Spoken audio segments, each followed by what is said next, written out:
Et bonsoir à tous, bienvenue sur la chaîne de 4 Liège Média. On se retrouve ce soir pour une toute nouvelle émission qui s'appelle Streaming. C'est une émission qui donne la parole aux streamers, créateurs de contenu et professionnels du digital sur des sujets comme vous l'avez vu sur la pop culture, le streaming, la création digitale et les jeux vidéo.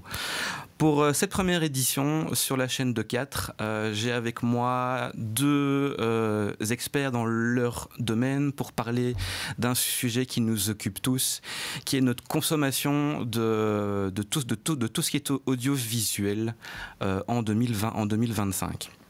Alors, votre avis dans le chat nous compte pour nous aussi. Donc, comme je ne peux pas être partout, j'ai avec moi mon acolyte Juice. Bonjour. Qui va être les yeux et les oreilles du studio dans le chat.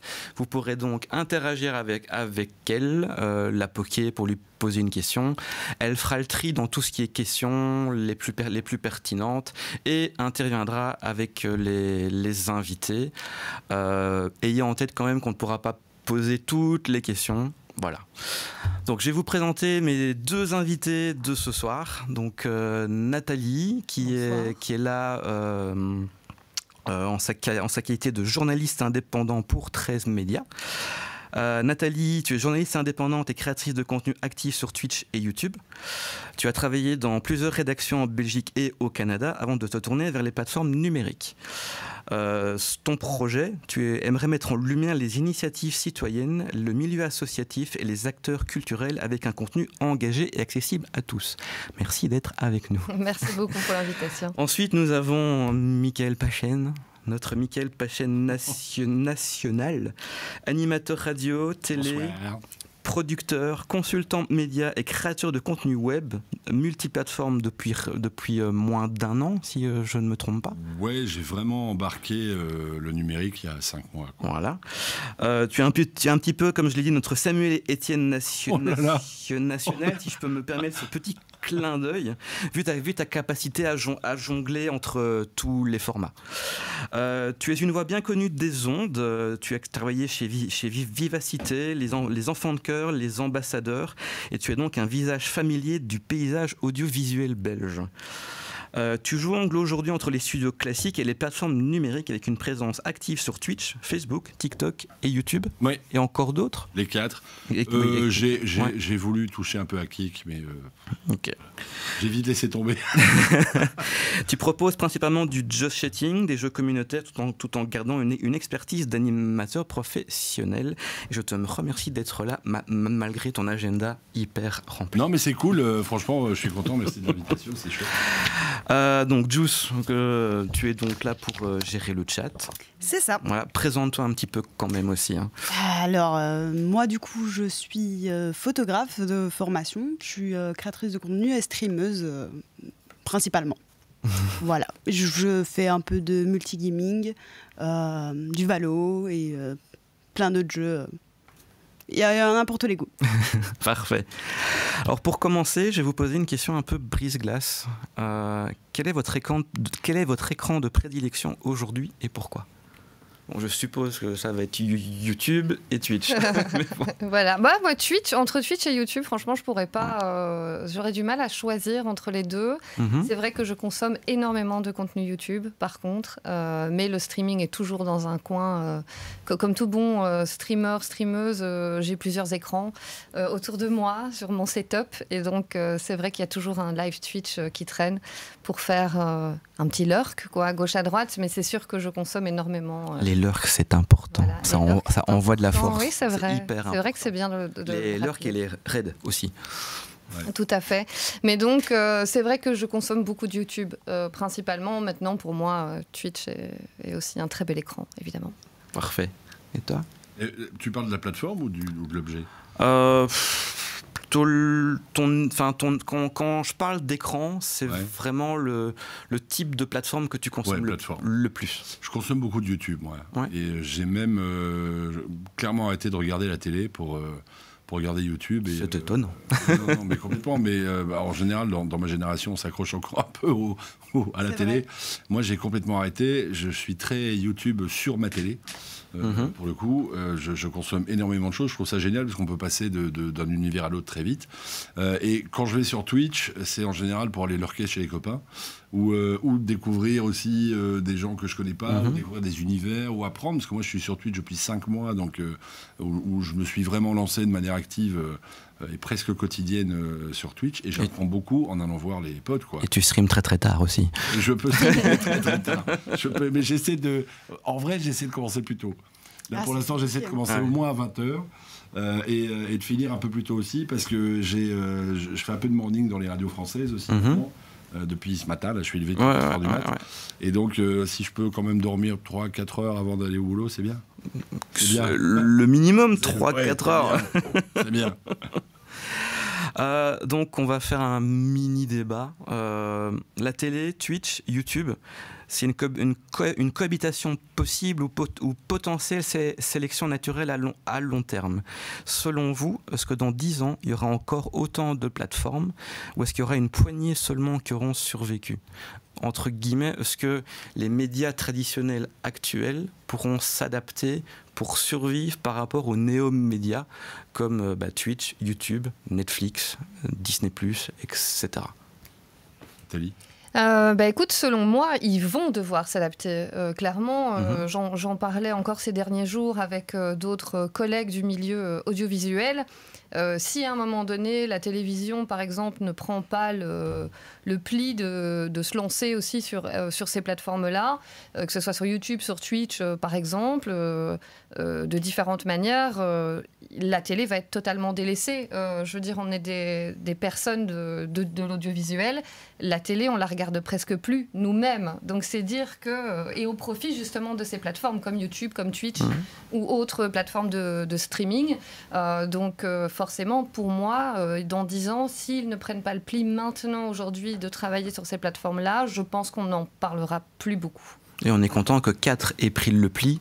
C'est pour ça qu'on est là. C'est vrai, mais c'est un très bel exemple, sincèrement. Absolument. Et c'est pas les seuls. Et il faut faire ce pas-là parce que tout simplement le public qu'on a sur ces plateformes-là, sur YouTube, sur Twitch notamment, c'est pas un public de télévision, c'est pas un public de radio, ou alors c'est très rare malgré tout que ce soit le cas. Donc si on va pas les chercher là où ils sont, ils ne viendront pas à nous de toute façon. Et la mentalité de la télévision traditionnelle est très vieillotte. J'en parlais avec Sam qui s'occupe des streamers de chez RTBF-XP. Chez eux, ils ont du mal. Oui. C'est une mentalité très très tout à fait. Old school. Et donc, quand ils ont lancé le projet RTBF-XP, c'était vraiment à tâtons et encore maintenant. Malgré tout. Et puis il y a cette idée aussi de la télé justement un peu trop traditionnelle qui pense que de toute façon sur ces plateformes-là on va trouver que des publics très jeunes, trop jeunes, pas intéressés par un contenu politique, par un contenu plus engagé, etc. Mais c'est faux. Il y a des cinquantenaires, il y a des quarantenaires, il y a beaucoup de trentenaires sur ces plateformes-là et qui sont en plus le public cible de ces médias traditionnels. Donc à un moment donné, il faut aller les chercher là où ils sont. Ils tentent de s'adapter, maintenant peut-être pas forcément de la meilleure manière. Je vais prendre l'exemple de l'émission QR sur la RTB, ça passe sur Facebook. Et j'ai déjà été voir les commentaires qu'on peut trouver sur ça. Alors là, je dirais que c'est presque plus un problème de modération de la part de nos confrères. Maintenant, c'est la plateforme Facebook aussi. Facebook est réputé pour être un panier à trolls. Mais Facebook reste... Pas autant que TikTok. Hein. Non, pas autant que TikTok. Mais moi, je pense... Moi, j'ai du mal à raisonner en termes de médias et de plateformes. Moi, je raisonne en termes de contenu. Au moins, un contenu... demain, ça devrait être un contenu qui pourrait être distribué d'une manière différente sur tous les canaux. Pour moi, les médias, c'est des... Alors, j'utilise souvent ce terme-là, je travaille avec un producteur télé que je fais marrer en disant ça, mais pour moi, les médias, c'est les tuyaux. Et le contenu, c'est le produit. Et donc, on ne distribue pas du super ou du diesel de la même manière, dans la même voiture, etc. Donc, il faut que le contenu s'adapte au tuyau. Et chaque tuyau s'adresse à un public particulier puisqu'il achemine le contenu vers le viewer, vers l'auditeur, vers le téléspectateur, etc. Donc je pense que demain, les médias traditionnels vont sans doute devoir réfléchir dans ce sens-là, aller vers cette direction-là, et peut-être adapter leur contenu aux différents tuyaux qui sont à leur disposition pour faire briller leur marque. Pas oublier que les médias, c'est d'abord des marques, avant toute chose. Même les médias de service public, hein, ça reste des marques. Donc voilà qu'il faut valoriser. Mais si aujourd'hui l'RTBF va sur XP, et si 4 aujourd'hui va sur Twitch avec cette initiative, c'est aussi parce que je pense qu'ils ont compris qu'il y a un public différent à les toucher différemment. Je vais prendre un exemple concret. Imaginons l'émission The Voice, par exemple.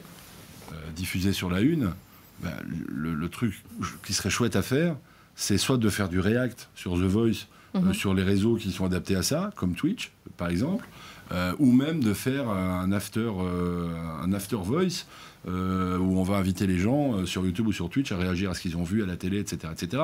Sur les réseaux comme TikTok, on va faire des reels courts pour diffuser les moments. Un petit format backstage, quoi. Ouais, voilà. Je pense qu'il faut adapter les contenus qui existent ou qui vont exister aux différentes plateformes, en fait. Je pense pas que la télé va disparaître. Je crois que la télé, elle va être très importante pour tout ce qui est... Parce que tel quel, je pense pas qu'on puisse mettre une émission de télé dans une chaîne Twitch ou une vidéo YouTube de la même façon. On peut pas c'est ça. Ce qu'il y a, c'est que quand Twitch se met à faire de la télé, ça n'a rien d'original, en fait. Moi, j'ai adoré suivre le GP Explorer, par exemple. Mais il faut être honnête, c'est de la télé. Et d'ailleurs, le mec qui réalisait le GP Explorer, c'est un réal télé. Donc ça reste de la télévision, mais avec un ton qui est différent.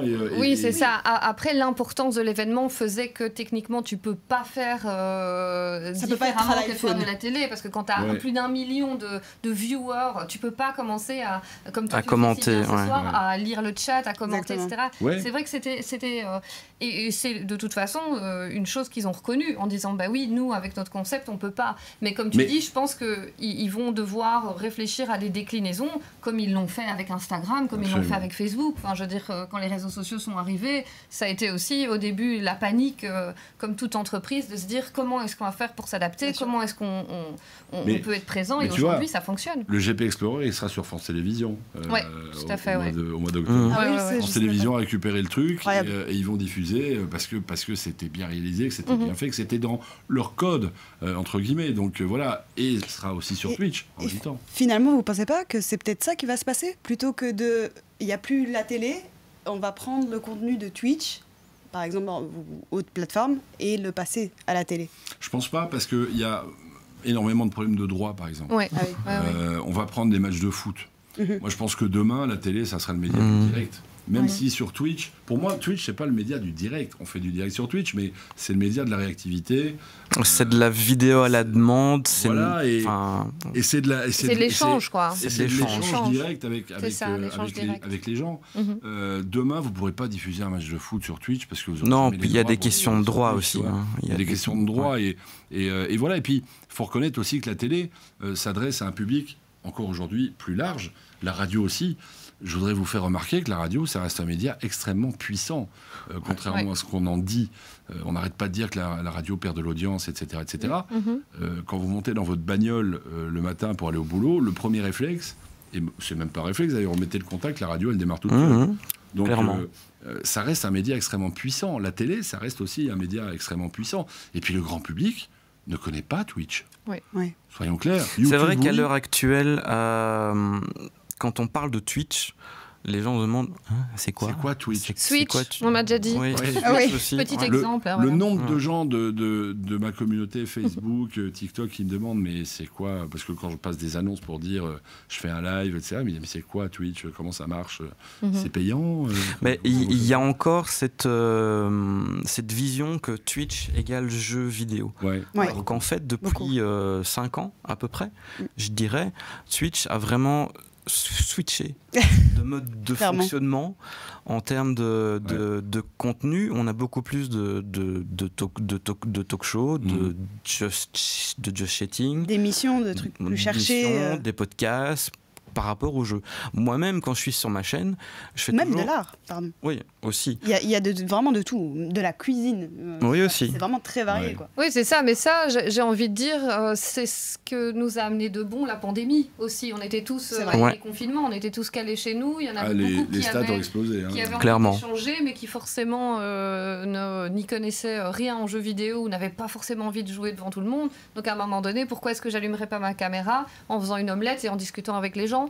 Moi, j'ai des amis qui ont créé leur chaîne uniquement dans le but de se dire, bah, en fait, c'est comme un Skype avec mes potes. Et mes potes, ils C'est discutent ça. dans le chat pendant qu'on est en train de faire un petit quiz entre nous. Il y avait des lives apéro, enfin des choses comme ça pendant le confinement. Et donc ça a évidemment élargi du coup ce côté jeu vidéo. Mais ça fait depuis 2016 plus ou moins que Ça se met en que place. ça commence à se mettre en place, mais heureusement en fait. Et moi je fais partie des gens pour qui Twitch a compté énormément pendant ces moments-là, quoi. Et puis pour répondre plus précisément à ta question, si Twitch se met à faire de la télé, on va perdre ce qui fait l'intérêt de Twitch aujourd'hui. C'est-à-dire que moi, quand je vais voir un streamer, j'ai l'impression que je suis à la rigueur dans son salon, Ouais. dans sa chambre, avec des potes.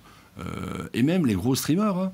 Un mec comme Amine, par exemple, qui tourne à, je crois, 30 000 viewers À peu près, oui. simultanés.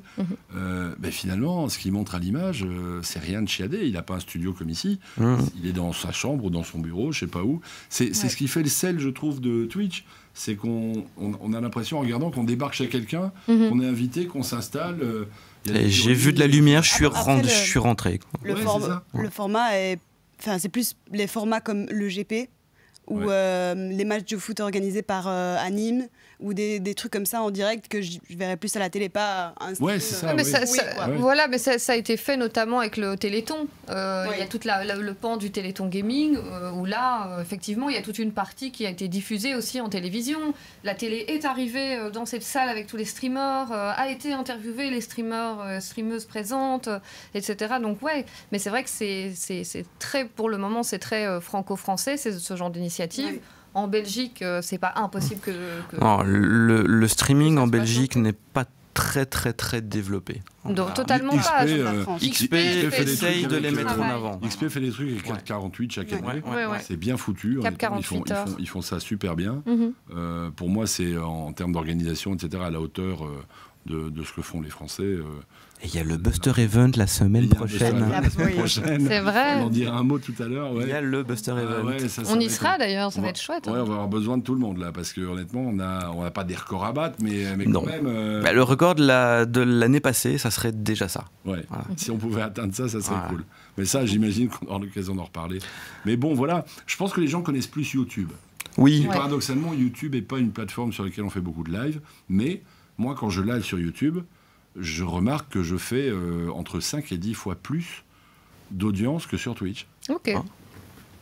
Et j'ai, je crois, 4000 followers sur YouTube. Donc le ratio est 1006 sur Twitch. Donc le ratio, Mhm. il explose sur YouTube. Parce que je pense que beaucoup de gens ont davantage de réflexes YouTube. maintenant l'algorithme de YouTube est beaucoup plus développé que Twitch. Twitch met Oui. en avant pas forcément toujours les bonnes personnes, alors que YouTube, c'est du rebond. On va voir une vidéo, C'est récent. on calcule, tac, tac, tac, et ça monte et on tombe sur des vidéos qu'on ne serait pas tombé même en cherchant. C'est très récent maintenant.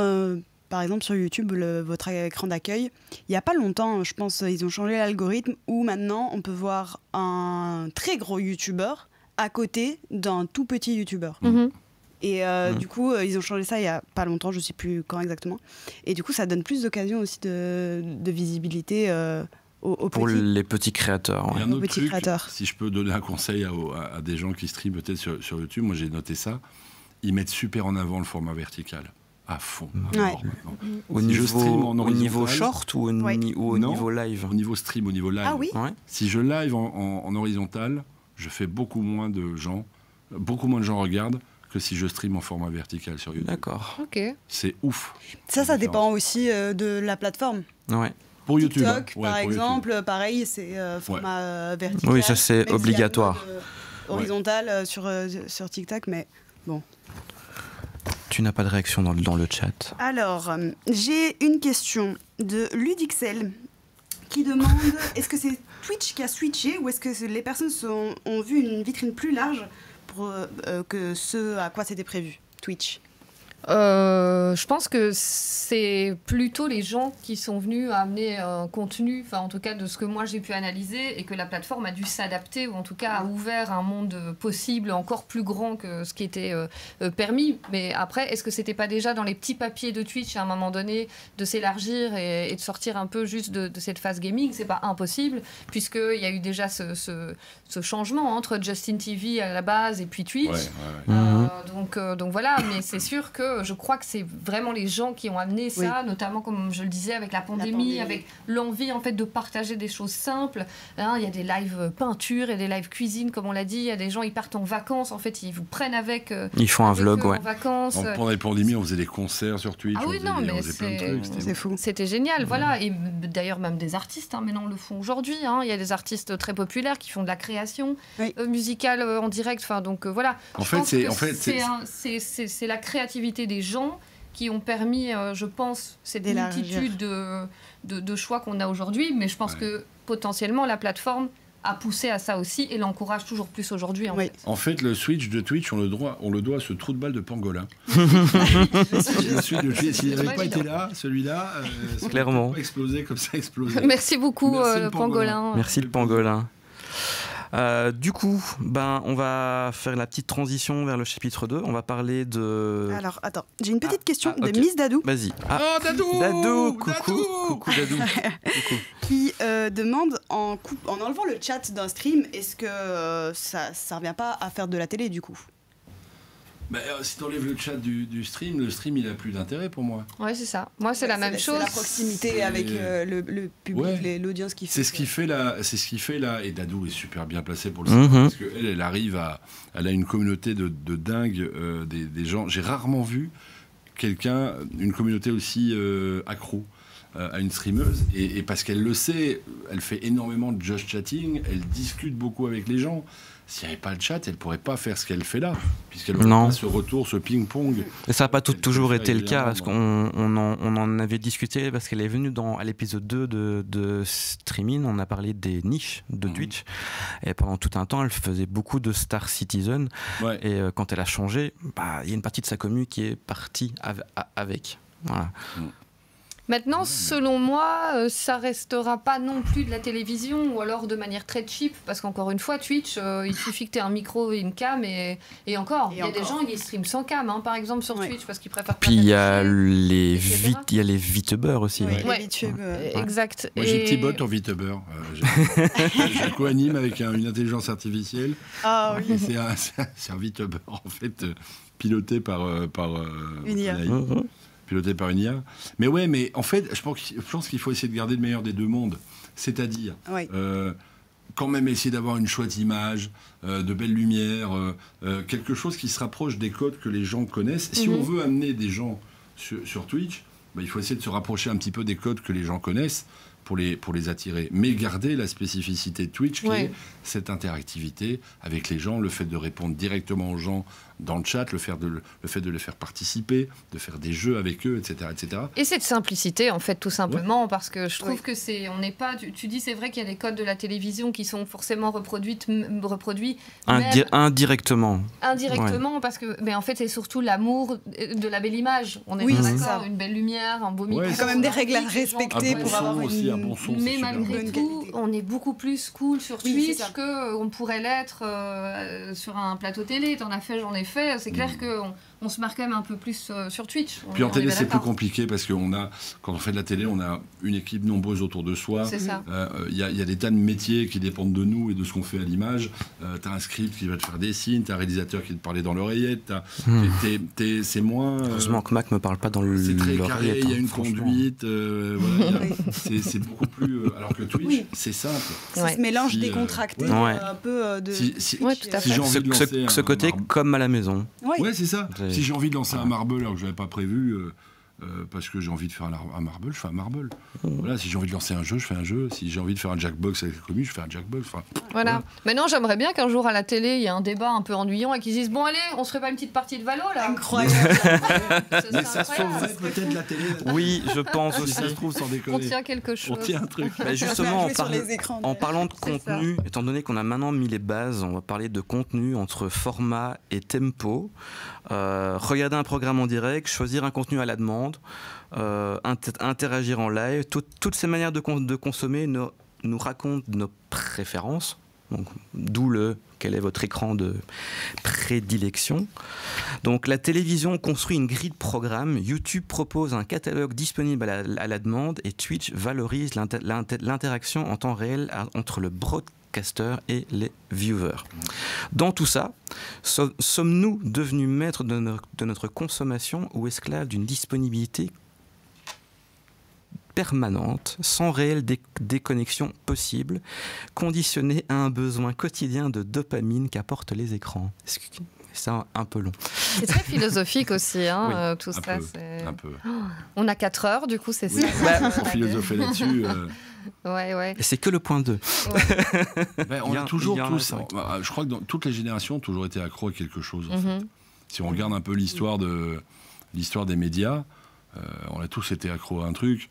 Si on remonte super loin, il y a 80 ans, la famille se mettait autour du gros poste de radio qui était dans le salon et on écoutait les feuilletons. Ils écoutaient les feuilletons radiophoniques à l'époque avec des comédiens qui venaient interpréter des pièces de théâtre à la radio, etc. Il n'y avait pas la télé. Donc, il y a eu un truc avec Orwell, je pense, avec la... Oui, alors ça c'est un épisode de dingue. Oui. Orson Welles avait une émission de radio où il a un jour annoncé que les extraterrestres avaient envahi la planète et que le président américain était parti, etc., etc. Et les gens qui ont écouté la radio ce jour-là l'ont cru. Incroyable. Et il y a eu des suicides et tout. Non, peut-être pas. Incroyable. Ouais. Puis ensuite, la télé est arrivée, a pris un petit peu le pas sur la radio. La télé est devenue majoritaire. On a été accro à la télévision. Les familles regardaient la télé. Puis ensuite, il y a eu les clips vidéo qui sont arrivés à la télé pour valoriser la musique. On voyait la musique. MTV, c'était un truc. Les clips comme Thriller de Michael Jackson et ce genre de trucs, on pouvait même pas les imaginer avant. On avait ce qu'on appelait des scopitones. C'était juste l'artiste qui était filmé avec une caméra et c'était rien d'autre sur un fond dégueulasse. Enfin voilà. Et puis ensuite, Internet est arrivé. Et finalement, tous ces médias-là sont toujours là aujourd'hui. Mais on a tous été accros à un média. Aujourd'hui, on est accro aux jeux vidéo, peut-être par exemple. Ouais. Donc voilà, cette dépendance, elle est liée à un divertissement, quoi. On ressent et aux émotions. On ressent des émotions quand on consomme. Est-ce que justement, on ne va pas sur les plateformes comme Twitch et YouTube pour un divertissement que la télé n'apporte plus? Peut-être pour la diversité qu'offrent ces plateformes, je dirais, et les choix qui y sont. Moi, quand je vais sur YouTube, je peux autant me dire que j'ai envie de me faire une bonne enquête criminelle avec des super youtubeurs qui racontent ça trop bien, que j'ai envie de quelque chose de beaucoup plus light et beaucoup plus fun. Donc en soi, moi, c'est plutôt là-dessus. Là où, en fait, le changement avec ces plateformes, ce qu'elles nous apportent aussi, c'est qu'on le consomme énormément à emporter. Ce qui est un peu plus compliqué avec la télé, même s'il y a des possibilités de replay en télé, c'est toujours des choses. Mais ça reste, il faut aller sur les plateformes en ligne, il faut s'inscrire. Si t'es pas dans le pays, tu peux pas. Et ça reste une grille de programme. Twitch, moi je mets un live Twitch sur mon ordi, je suis en train de cuisiner. C'est le moment de sortir le sponsor NordVPN. Malheureusement non, nous ne sommes pas sponsors. Dommage. Au NordVPN, du coup, si vous nous regardez, s'il vous plaît. Voilà.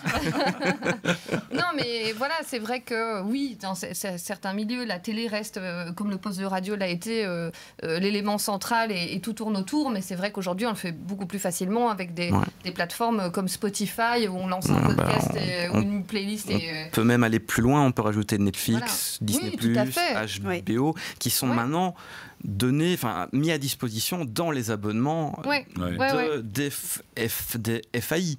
Prendre l'abonnement Proximus, Internet télé et mettre l'abonnement Netflix avec, c'est un petit peu se tirer une balle dans le pied, quoi. Oui, on est d'accord. Et puis ce qui a changé aussi, c'est, on l'observe, c'est le nombre de personnes qui sont, par exemple, en télétravail, mais au boulot aussi, aujourd'hui, ils ont d'office autre chose à côté d'eux, que ce soit un live, et beaucoup de leur cœur sur Twitch, encore une fois on le répète et c'est très important, donc merci beaucoup, mais c'est surtout de se rendre compte qu'en fait aujourd'hui oui il y a cette consommation là, mais parce que la plateforme colle avec aussi ça. Je connais personne qui, ou c'est très rare, est au boulot et se dit je vais me connecter sur France TV pour regarder mon petit... non, mais par contre lancer un live Twitch ou mettre une petite vidéo YouTube, voire même la suite de sa série Netflix, c'est quelque chose qui devient de plus en plus courant. Ça, c'est clair. Il y a 2-3 semaines, moi, je me suis surpris. J'ai une box Orange à la maison, et donc j'ai plein de chaînes de télévision, mais que je regarde jamais, puisque je regarde les autres. Puis un jour, je me suis surpris à l'allumer, et je me dis, tiens, je vais aller regarder ce qu'il y a dessus, et j'ai envie de voir ce qu'il y a dessus. Et je me suis quand même laissé prendre au jeu.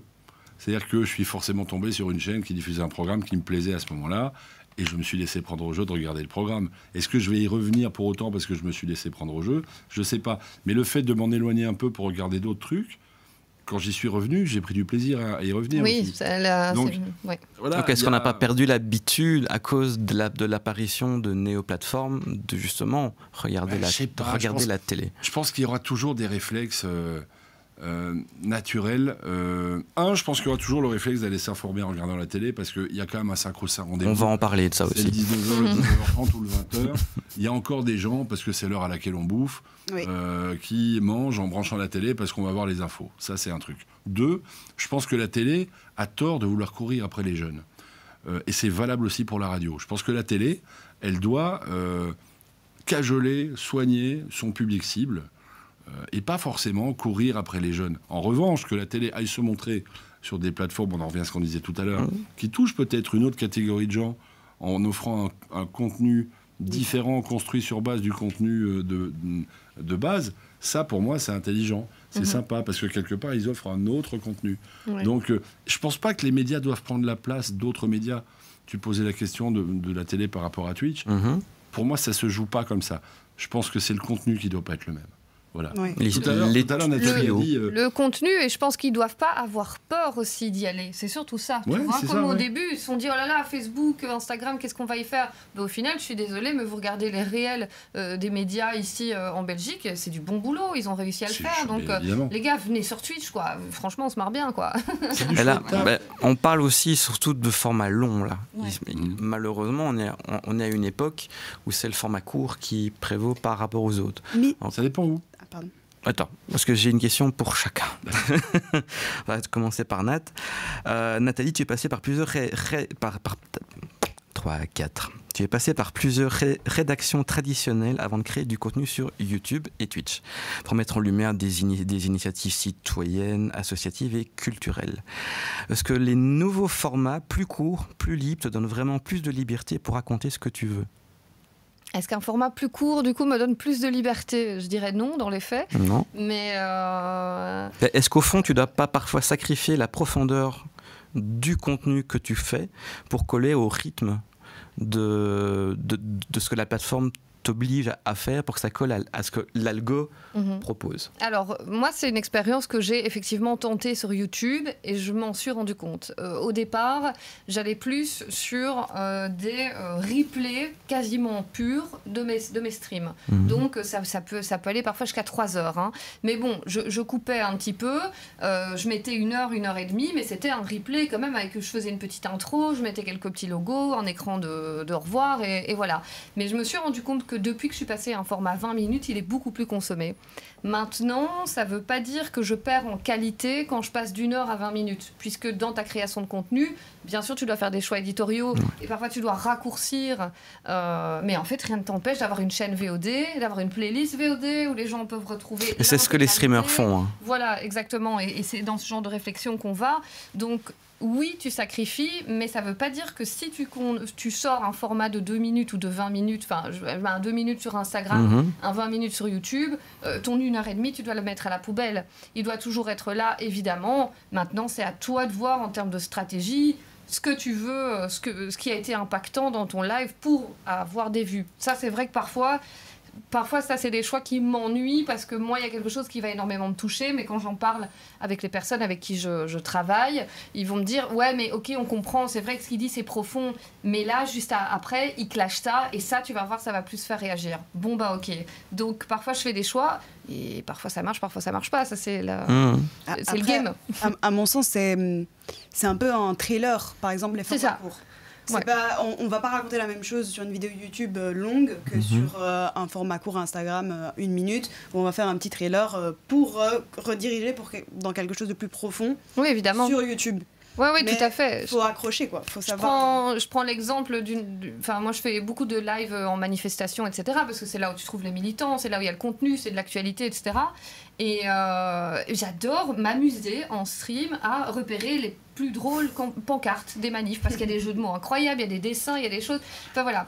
Et donc, et ça, parfois, j'en fais des petites compiles, quoi, sur les réseaux. Alors, après, ça amène à... Mais c'est rigolo, ça fonctionne, c'est cliquable facilement, parce que tu dis, ah là là, j'adore double tapotage pour avoir un petit cœur.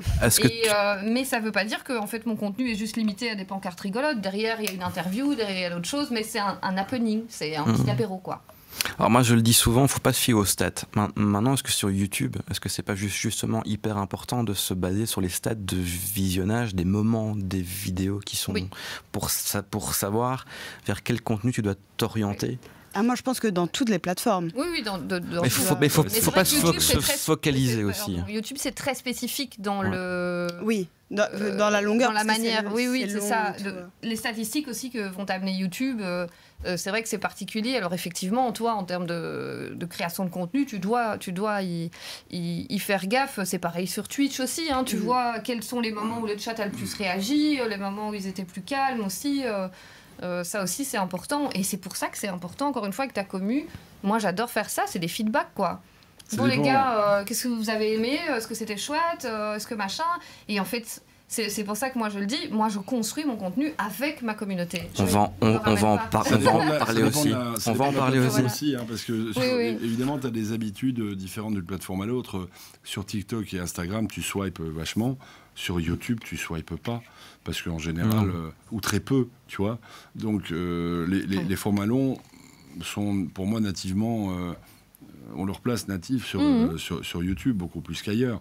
En revanche, les autres plateformes, on peut s'en servir pour faire la promo de ce qu'on fait sur YouTube, par exemple, ou sur Twitch. C'est ce qu'on fait tous, hein, je crois. Ah oui, on se fait beaucoup plus connaître sur les réseaux sociaux que sur la plateforme. Largement.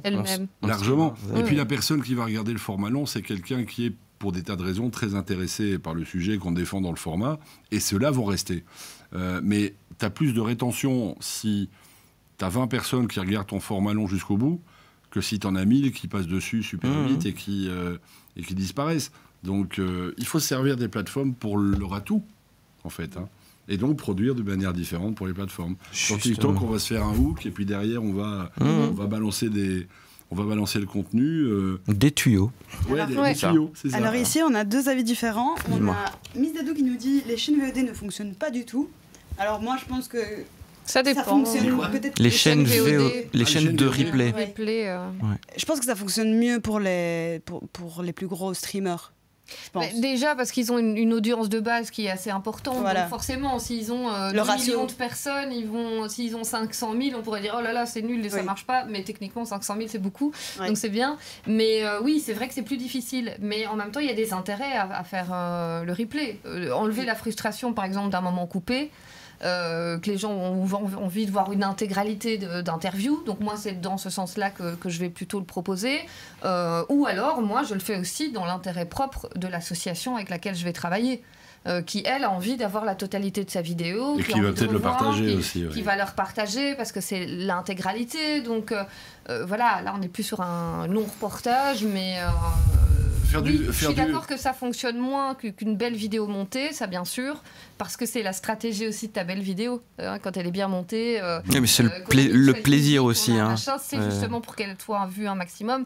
Oui, ton replay, il est plus lent, mais encore une fois, ça dépend aussi de ton contenu. Moi, j'irais pas voir un replay, par exemple, j'adore jouer à Valorant, je sais qu'on partage cet amour, mais j'irais pas cette voir un haine aussi, de parfois. 3 heures de Valo, mais parce que par définition, sur un replay, tu peux pas réagir à ce qui se passe. Par contre, un replay comme une émission comme ici, j'irais plus le voir. Ou à Just Chatting. Voilà. Justement, j'ai Loli qui nous dit Parfois, en fait, j'ai pas le temps en semaine de regarder les lives, donc je regarde les VOD. Voilà. Ok. Ben, ça dépend quoi encore, ça dépend ce qu'on y fait. Moi, pareil, je vois pas l'intérêt d'aller voir une VOD d'un streamer qui joue un jeu. Et puis, j'ai envie de... Le jeu, si je vais voir le streamer qui joue, j'ai envie de le voir en live. Réagir à tout ce qu'il fait et même parfois d'influencer ce qu'il va faire dans le jeu. C'est aussi pour ça que tu fais beaucoup de jeux communautaires, c'est pour jouer avec les gens. Oui, mais ça aussi, moi j'ai du mal à me mettre au jeu où je joue seul et où les gens me regardent, parce que je n'en comprends pas encore pour l'instant l'intérêt de le faire, hein, pas que ça existe, mais de le faire honnêtement, que les gens me regardent jouer un truc. Les seules fois où je l'ai fait, c'était pour des jeux comme Qui veut gagner des millions ou ce genre de choses, mais où je demande aussi une participation de dans le chat. Ça. Donc, appel au chat. Voilà, à la rigueur, si demain je joue à Valo, je vais peut-être demander au chat de me filer des contraintes ou ce genre de choses. Mais moi, j'ai besoin de ce lien avec le chat qui fait qu'il y a cette interactivité. Ouais. Justement, Michael, tu viens d'un univers très rythmé, donc celui de la radio, de la télé, où les formats sont calibrés, comme tu l'as dit tout à l'heure. Sur Twitch, tu fais surtout donc des jeux communautaires, du just chatting avec des longues sessions, parfois très très tard. Oui, c'est vrai. Bon, je fais rarement plus de 4 heures. Hein, mais bon. Oui, est-ce que tu penses que le direct en continu, le je reste en ligne longtemps, c'est une vraie liberté pour toi, ou est-ce qu'au fond c'est juste une autre forme de pression ? Donc celle de devoir être toujours présent pour garder ton public. Mais moi c'est un peu différent parce que je fais pas Twitch pour les mêmes raisons que je fais la radio ou la télé. Je considère pas Twitch comme étant dans mon univers professionnel, si tu veux. Moi, je suis vraiment venu sur Twitch pour le plaisir. Parce que je m'y ai marre, parce que j'ai découvert ça, parce que j'ai trouvé... l'histoire, c'est Dadou dans le chat, confirmera. Dadou. J'ai rencontré Daf à Cap 48. J'étais voir ce qu'il faisait, parce que j'avais déjà commencé à streamer un tout petit peu, mais j'étais fasciné par ce qu'ils arrivaient à faire. Et puis aussi parce que, en fait, quand on fait Twitch, on fait un peu de la radio. Oui, clairement. On fait de l'animation. C'est très similaire. C'est très similaire. Et on fait, je vais même dire, de la radio comme on en faisait à l'époque des radios libres. C'est-à-dire qu'à l'époque, on pouvait vraiment, avec des bouts de ficelle, amener ses disques, faire son truc. Pour certains, c'est ça. Hein. Mais voilà. Le just chatting, c'est de la radio libre, en fait. C'est de la radio libre, en fait. Ça se rapproche vraiment de ça. Donc moi, quand j'ai vu ça, je me suis dit, mais waouh. Et quand j'ai commencé à le faire, j'ai pris un plaisir qui n'est pas le même plaisir que celui que j'ai à faire à vivre ma vie professionnelle. C'est faire mon métier autrement. C'est pas faire mon métier, c'est vivre ma passion autrement. Oui. Voilà. Et je prends vraiment beaucoup de plaisir à le faire. J'ai juste eu une période où c'était compliqué parce que je me sentais pas hyper légitime à le faire pour des tas de raisons. Et puis ça, c'est un peu disparu parce qu'à force de tous me dire, bah si, pourquoi pas, il n'y a pas de raison, tu peux être là et tout. Mais j'avais peur qu'en arrivant des médias traditionnels, les gens disent regarde, c'est ça, il veut se la péter, il croit qu'il a 25 ans. Ça y est, il a cherché Twitch. Voilà, ça y est, il est allé chercher Twitch, etc. Samuel Etienne l'a vécu. Hein. Ouais, mais lui, il a la démarche aujourd'hui qui est inverse, c'est-à-dire qu'il a carrément quitté son CDI à France Télévisions pour vivre de Twitch. Moi, j'envisage même pas, mais une seconde, de faire de Twitch ma vie professionnelle. Même pas. Parce que sans doute aussi ça va amener des contraintes auxquelles j'ai peut-être pas envie d'avoir les mêmes contraintes professionnelles. Oui, ce qui revient beaucoup, en tout cas sur Twitch, c'est que c'est la passion. On va sur Twitch pour la passion. Vraiment. YouTube, on fait du contenu YouTube, quand je vois certains, comment leurs vidéos sont montées et tournées, c'est une passion. On fait vraiment ça par passion. Et ça ne veut pas dire qu'il ne faut pas essayer de le faire le mieux possible, hein, sans déconner. Mais voilà, moi je pense que mieux on le fait, plus on y prend du plaisir. Quoi. Normalement, si c'est fait avec passion, on y va à fond. Normalement. Et on aime bien quand c'est bien fait. Dans l'épisode 3 de Streaming, j'avais invité...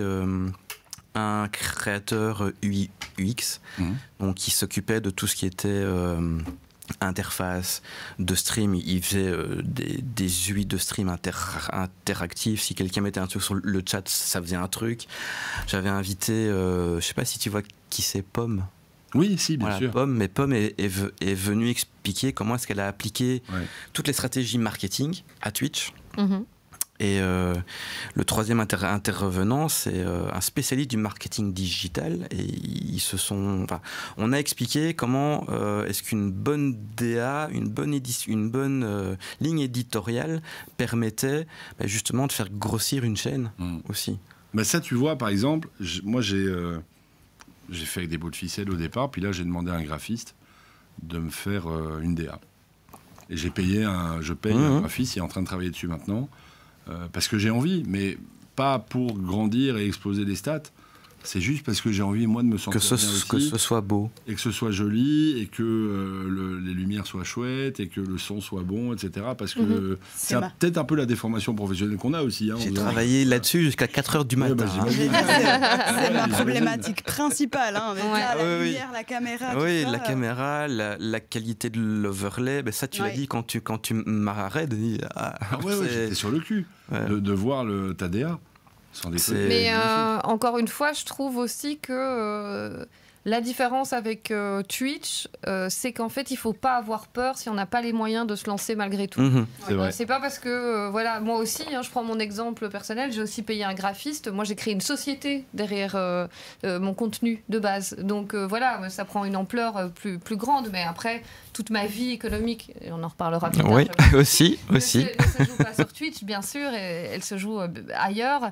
Mais ce qu'il y a, c'est que oui, même si on a un simple micro, mais qu'on a envie de raconter des choses et qu'on est passionné et qu'on a envie de partager nos parties de League of Legends, même si ta cam elle est un peu foireuse, fais-le parce que, encore une fois, c'est la passion et tout ce que tu peux donner à ce jeu et à ce partage qui va te donner de la valeur, en tout cas, et de la valeur à ton contenu. Exemple, Anime, il n'a pas une DA de dingue.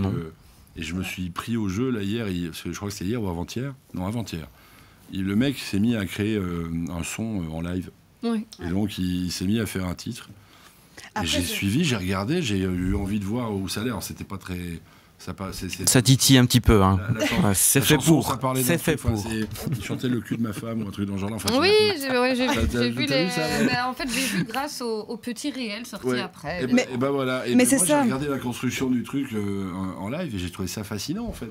Et il n'a pas un décor de ouf et des lumières de dingue. Chacun a un peu sa façon de s'imposer sur Twitch. Il y en a, ça va être visuellement. Il y en a, ça va être avec la personnalité. D'autres, ça va être le skill sur les jeux. Et en fait, le truc, c'est que chacun trouve son petit morceau. Il faut tirer l'épingle du jeu. Trouve sa commu, je crois. Oui, et puis on a la commu qu'on mérite. Et encore une fois, tout le monde n'a pas l'ambition de devenir grand non plus. Oui, aussi.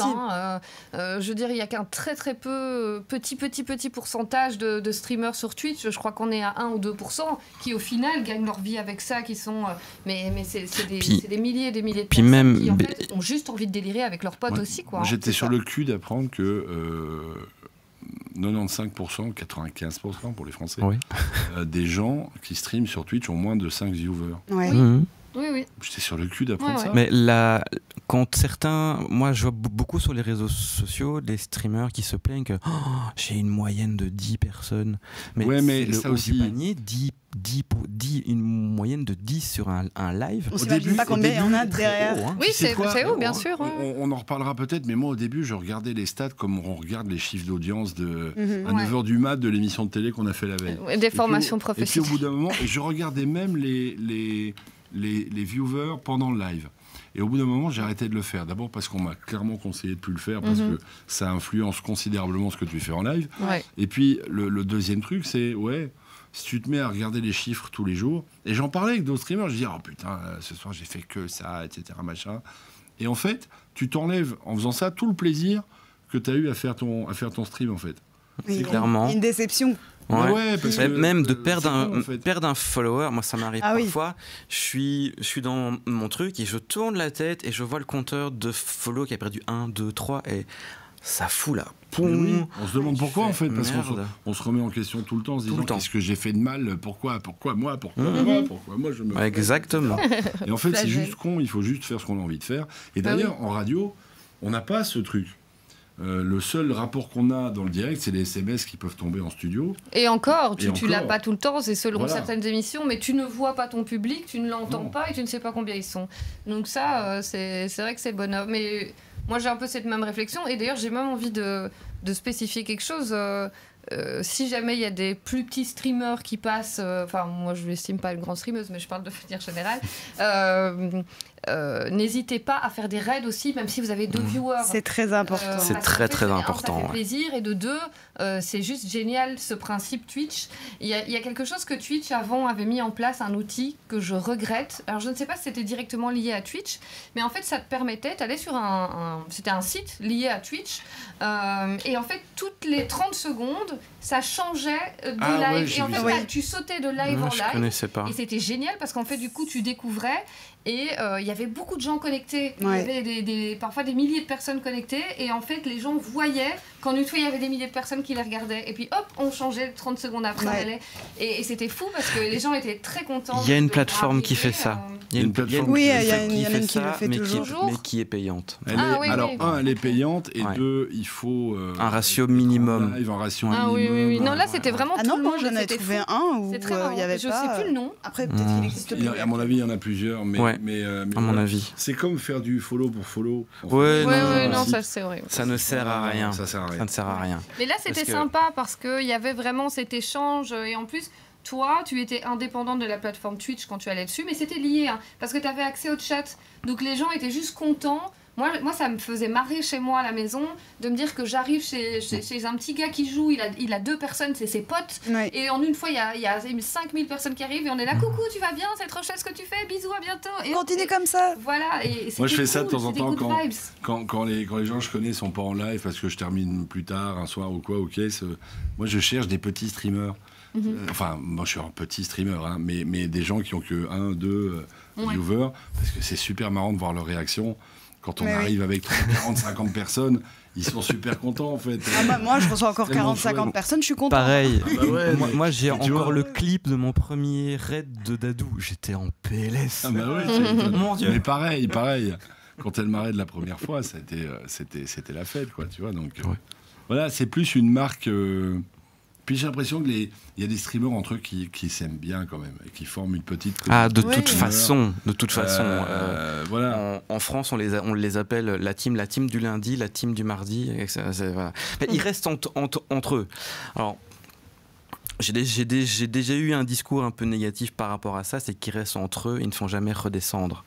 Maintenant, c'est légitime. Ils font rentrer un, et le groupe grossit au fur et à mesure. Moi, je m'entends bien avec des gens comme Dadou, comme Jess Bond, comme Guigui, comme Medine. Guigui, voilà, des gens comme ça. Super. J'aime bien les découvrir, des nouvelles personnes aussi. Parce que c'est rigolo, parce que moi le raid c'est plus ça en fait, c'est pas pour me faire connaître que je raid quelqu'un, c'est parce que j'ai envie de voir la réaction de la personne. Ça fait plaisir, c'est tellement chouette, tu vois. Clairement. T'as l'impression de distribuer un petit peu du love. Un petit peu de love, exactement. Tu balances c'est gratuit. De la caillasse, tu vois. Et moi c'est ce qui m'amuse, quoi. Donc voilà. Ouais, c'est ça, c'est la découverte, et ça c'est un super outil que. Et ça crée des liens. En fait. Absolument. T'imagines un jour en télévision, tu verrais TF1 qui termine son JT, qui dit bon tout de suite on va aller sur France 2 parce qu'il y a un super c'est fou. Ce serait fou. À fond. Les intérêts économiques sont tels que ça n'a. Non, évidemment, mais je trouvais ça marrant parce que comme on parle de un peu cette différence entre les deux, c'est sûr que ce principe-là peut pas être appliqué, mais voilà, moi je trouve que c'est vraiment hyper important les raids, et il faut le faire un maximum. David Naiden un soir m'a raidé, j'étais fou. J'étais dingue. J'adore ce mec, je le trouve dingue et drôle. Donc j'allais le voir, et puis le jour où c'est arrivé, ça fait plaisir, quoi, tu vois. Quand on le reçoit aussi, du même côté. Aussi, mais c'est trop bien. Heureusement que je raide et qu'on me raide, parce que ça fait du bien, en fait. C'est cool. Clairement. Maintenant, on va parler un petit peu de temps. Non, pas envie, je me casse. Non, ok, ça va. Au revoir, bonne soirée à vous. C'était donc Streaming épisode 4. Est-ce qu'on maîtrise encore le temps de contenu, ou est-ce que c'est le temps qui maîtrise les créateurs? Donc aujourd'hui, entre les shorts YouTube, les Reel Insta, les formats télé calibrés à la minute près, les live Twitch qui durent des heures, est-ce qu'on produit des contenus adaptés à ce qu'on veut raconter, ou juste des contenus adaptés au format imposé? Ça dépend de l'endroit où t'es. Des tuyaux. Ça dépend des tuyaux. Encore une fois, pour moi, il y a des endroits qui servent plus de promotion et d'autres qui servent à créer du contenu.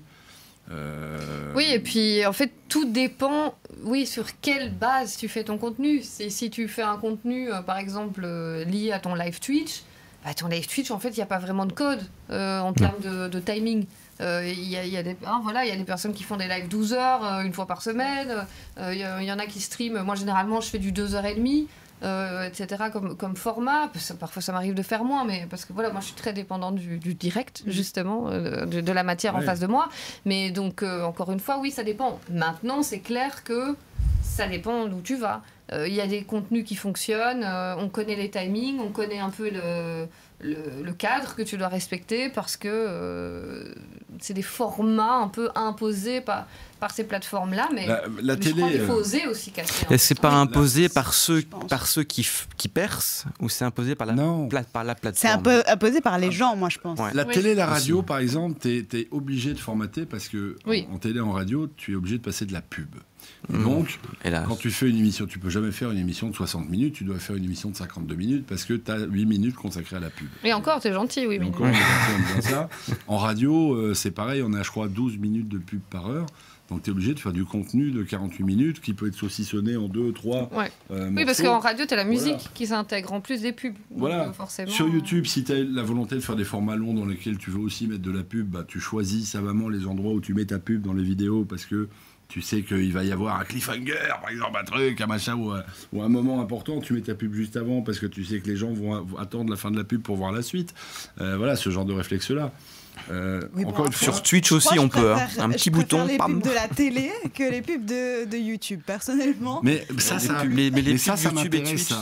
Ça m'intéresse très fort parce que récemment, on a perdu un gars qui s'appelle Thierry Ardisson, qui était un des grands faiseurs de pub dans les années 80. Et je me suis rendu compte d'un truc. C'est que à l'époque où il faisait de la pub, les gens regardaient la pub. C'est-à-dire qu'ils se marraient en regardant la pub. Et qu'on se souvient de plein de pubs de l'époque. Salut, j'ai 8 secondes pour vous dire que la barre au matin, c'est de la dynamite. C'était lui qui avait fait ça. C'est un truc de boomer, ça. Voilà. C'était des spots de 8 secondes, mais on se rappelle des slogans de l'époque, on se rappelle des pubs de l'époque. C'était marquant. Et aujourd'hui, la pub, on ne se rappelle pas. Non. Ils sont rares, les spots. Non, parce que ça va. Parce que ça va. Il me tabasse. Mais parce qu'ils sont en boucle. Tu connais Carglass parce qu'Olivier il met sa résine. Je pose ça là, mais la pub Juvamine. Oui. Juvamine. Je peux plus. Voilà. Oui. Mais ça, c'était l'époque. Un des meilleurs exemples aussi de trucs un peu répétitifs. Tu disais, ça te donne mal au crâne. Mercurochrome. Ah oui. C'était aussi très court, mais ça passait 4 fois d'affilée. C'était l'enfer, évidemment. C'est vrai. Donc aujourd'hui, je pense que la stratégie de la publicité, elle a clairement changé. Il y a moins de création artistique. Attention, il y a toujours ces très belles pubs pour les parfums ou les voitures qui sont toujours un court-métrage incroyable. Il y a un truc qui a changé aussi, c'est que tu as des mentions légales à balancer, que parfois tu as plus de mentions légales à mettre dans une pub que de pub en elle-même. Donc ça a un petit peu changé, mais... voilà, ce que je veux dire par là, c'est que la pub, c'était pas... À l'époque, dans les années 80 et 90...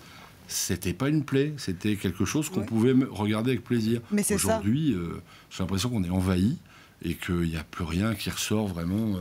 C'est un contenu, la pub. Pourquoi est-ce qu'on n'en fait pas? C'est divertissant. Un divertissement. C'est un divertissement. Ça doit être divertissant. Encore une fois, je trouve que le plus bel exemple de ce que tu dis, c'est les youtubeurs qui intègrent des collaborations commerciales dans leurs vidéos. De façon il y en a qui font ça très très bien. Le joueur du grenier, c'est le Matt meilleur. Fait des films.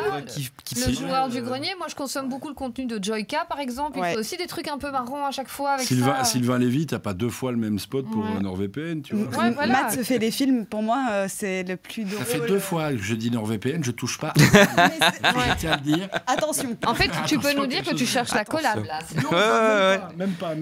Tu vas recevoir un petit mail après. Bonjour. Non, mais oui, voilà, maintenant ils en jouent et c'est vrai que par contre la télé et la radio est moins dans ce délire-là. Bien sûr, il y a toujours des trucs un peu comiques, mais je veux dire, on reste sur des... voilà. Parce que quand tu essaies de vendre... Parlons clairement. Quand tu essaies de vendre... il y a le film et le livre 99 francs de Bec BD, c'est très bien ça. Quand vous essayez de vendre... le film est super. Quand vous essayez de vendre de l'humour à un mec qui doit fourguer je sais pas combien de tonnes de yaourt sur l'année dans les grands magasins, c'est compliqué de lui faire comprendre que parfois l'humour, ça rend sa pub sympathique. Parfois, il y a des basiques en fait dans la pub et certaines marques préfèrent rester sur les basiques. Mais bon sang, ça manque parfois un peu de créativité. On a envie de se marrer en voyant. Mais justement, c'est pas aussi le problème des plateformes traditionnelles. On va reprendre la télé, c'est qu'ils restent sur les basiques. Ils n'évoluent pas.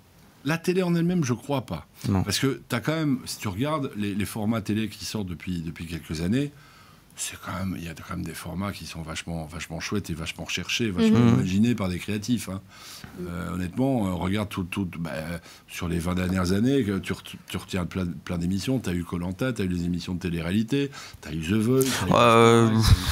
Il y a quelques émissions de télé-réalité, on va les mettre dans un coin. Oui, mais sur des formats. Je pense que c'est pour ces émissions-là qu'il y a des gens qui regardent encore la télé. Pour des Koh-Lanta, pour des émissions de ce genre-là. Mais plus jamais, une télé française, par exemple, va faire des soirées à 20h30, 21h où ils font 10 millions de téléspectateurs. Non. À l'époque de Jean-Pierre Foucault qui faisait... Sacrée soirée. Oui. Sacrée soirée. Sacrée soirée. Ça. Non, mais ça, c'est parce qu'il y a d'autres raisons aussi. C'est que, comme le disait Ardisson à la fin de sa vie, tu pourrais plus faire Tout le monde en parle aujourd'hui parce que les invités ne veulent plus venir. En fait, les invités, les stars n'ont plus besoin des médias traditionnels pour faire leur promo. Aujourd'hui, ils vont sur les réseaux énormément. Voilà. Donc, et ça coûte moins cher. Là où c'est dangereux pour ces médias-là, pour la radio, pour la télé, c'est que les annonceurs commencent à faire pareil aussi. Il y a de plus en plus de boîtes de pubs qui vont chez certaines marques en disant mais pourquoi est-ce que vous mettez encore 10 000 balles dans un spot radio alors que moi, pour la moitié, je te diffuse partout sur le web et machin. Ça commence petit à petit, je dis pas que c'est en train de le faire, mais c'est véridique. Et donc ça, c'est quelque chose qui est dangereux aussi. Donc ils doivent à un moment donné se renouveler ou en tout cas changer quelque chose. Maintenant, la pub à la télé, ça reste quand même un rendez-vous malgré tout. Tu touches quand même vachement de gens avant le JT de 19h30. Oui, ça on est d'accord, mais tout le monde... Les gens sont à table. Tout le monde ne sait pas se payer un spot pub avant un flash info ou avant la météo ou que sais-je, tu vois. La différence, c'est que sur les réseaux, tu peux davantage cibler ta publicité puisque tu peux choisir plus facilement les créneaux qui tu veux t'adresser. Et pour moins de sous qu'un spot télé. Les médias traditionnels font des packages, hein, c'est-à-dire qu'on peut vendre à une grande marque un spot avant le JT, peut-être du réseau social, peut-être de la plateforme, ce genre de choses. Donc là aussi, les publicitaires sont un peu obligés de s'adapter aujourd'hui au nouveau mode de consommation. Mais ça, c'est logique. Mais il y a une part, en tout cas, d'annonceurs qui réfléchissent aussi à migrer. Et c'est tout à fait logique, en fait, en soi. Les influenceurs. Si nous, on le fait... Et c'est une question de coût. Hein. En fait, tout le monde peut, à un moment donné, réfléchir à bouger. Sûr. Mais moi, je pense que c'est aussi, comme tu dis, ils font des packages. Mais en fait, élargissez votre offre, quoi. Qu'elle soit publicitaire, qu'elle soit médiatique, qu'elle soit en termes de production. Réfléchissez en matière de tuyaux. Oui. Les tuyaux. C'est le terme qu'on va retenir ce soir. C'est les tuyaux. J'ai beaucoup joué à Super Mario. C'est pour ça. C'est pour ça que ça vient de là. Non, mais voilà, peut-être pas mettre tous ses œufs dans le même panier. Ouais, voilà, exactement. Ouais. Clairement. Sinon, pour moi, le truc que je déteste le plus avec les pubs internet, je pense que c'est le minuteur en dessous qui te dit 30 secondes, 5 secondes. Ah oui, c'est horrible. C'est ça qui me... J'ai envie de piquer, en fait. Et même sur Twitch, hein, moi, quand je fais un AFK, je mets une pub, 3 minutes de pub, parce que je suis quand même pas là. C'est terrible, ouais. Mais et alors, moi, l'autre truc qui me dérange, c'est la pub qui s'arrête quand tu quittes la page. Oui. Ça. Et qui reprend sur une autre page. C'est une très vilaine stratégie. Et elle ne continue que si tu reviens sur la page. Ou quand tu coupes le son et qu'elle s'arrête aussi parce que tu n'as pas mis le son. Là, on te punit, tu es parti. Là, j'ai envie de traiter de tous les noms le propriétaire du site. Tu m'étonnes. On va doucement glisser vers le qui par la qui. Qui sont. Voilà. Donc, spectateur passif, viewer engagé ou communauté co-créatrice, co-créatrice, qui parle à qui aujourd'hui? Sommes-nous toujours face à un public passif ou sommes-nous en train de créer avec lui? Donc avec la télé, on regarde passivement. Avec Twitch et YouTube, on commente, on like, on participe. Mais est-ce qu'on parle encore à un public ou à une communauté? Sommes-nous toujours face à des spectateurs ou est-ce qu'on crée désormais du contenu avec eux? Je crois que vous serez d'accord que c'est plutôt on crée le contenu avec eux et pour eux surtout. Est-ce que vous aimez pouvoir interagir dans un contenu en direct comme ici? Non, ça c'est le sondage que tu dois mettre. J'aurais aimé. Je suis fatigué. Ah oui, J'aurais aimé. Je devais vous faire des sondages tout le long de l'émission, mais en fait, je peux pas vous faire de. Ça sera pour la prochaine alors. C'est pas grave. On peut quand même poser la question et que le chat nous réponde.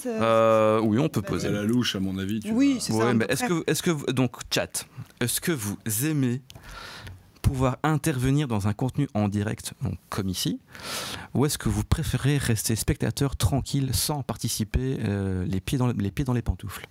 Voilà. Vous avez 4 heures. Oui. Il y a un truc qui a changé quand même sur les médias traditionnels, la télé et les radios, c'est l'avènement des réseaux sociaux. Avant, quand j'étais jeune, on recevait du courrier dans les chaînes de télé. Voilà, les gens se plaignaient, mais on était au courant une semaine après, parce que le temps que le facteur dépose le courrier, voilà, c'est comme ça que les gens qui faisaient de la télé à l'époque vivaient la chose. Donc, tout ce qui était un peu scandaleux, etc., passait souvent sous le tapis, parce qu'il n'y avait pas les réseaux sociaux. Maintenant, il y a les réseaux sociaux. Et donc, les réactions, elles sont beaucoup plus rapides, beaucoup plus violentes, parfois aussi.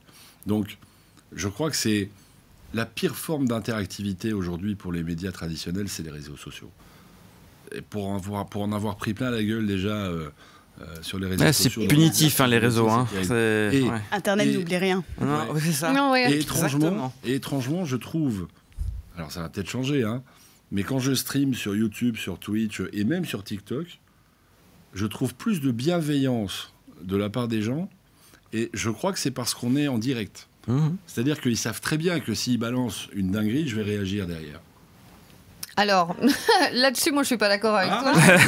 C'est pas que je suis pas d'accord, c'est que, en fait, déjà, pour répondre à cet aspect-là, c'est clairement, et tu le disais tout à l'heure, on a la communauté qu'on mérite. Donc, forcément, si on fait du contenu bienveillant, qu'on est chouette, etc., en toute logique, notre communauté, elle est bienveillante, elle est chouette, etc. Mais là où tu dis, ils ont moins peur d'être plus virulents, moi, je ne sais pas si c'est de mon statut de femme sur Internet. Ah, mais ça, c'est autre chose. Ça sera le sujet d'un prochain épisode de streaming. Une personne qui va venir m'insulter, me faire un commentaire déplacé, etc. Ça joue. Donc, cœur sur vous, mes modérateurs, que j'aime beaucoup d'ailleurs. Donc voilà, c'est important. Mais donc moi, du coup, je suis un peu pas tout à fait d'accord avec toi là-dessus. Moi, je peux pas le vivre en tant que femme, je suis désolé. Même si. Mais moi, je suis assez d'accord avec elle. Voilà. Mais ça, évidemment, c'est l'expérience de chacun, c'est propre. Voilà. Mais comme tu dis, oui, la communauté. Par contre, c'est vrai que l'avènement des réseaux sociaux a permis aux médias comme la télévision ou la radio de se rendre compte du retour des gens plus rapidement, puis avec le système de SMS, etc., là aussi, de WhatsApp et autres. Mais ce que je veux dire, c'est que c'est d'une violence. C'est quelqu'un qui est caché derrière. Mais c'est Umberto Eco, je crois qu'il l'a dit, qu'on a donné, grâce aux réseaux sociaux et Internet, la parole à des gens comme s'ils étaient prix Nobel. Je ne sais plus si c'est exactement ça. Là où à l'époque, c'est des gens qu'on faisait taire rapidement parce qu'ils racontaient de la merde. C'est même pas qu'on les faisait taire, c'est qu'on les voyait pas. Oui, on les voit aussi. Parce que rarement, quand on recevait du courrier dans les radios de gens pour se plaindre ou dans les télés, on sortait pas dans la rue, on faisait pas une émission spéciale pour dire machin s'est plaint de ce qui s'est passé. Oui, quelqu'un qui a disparu des médias normaux, on va dire, normalement ne réapparaissait pas.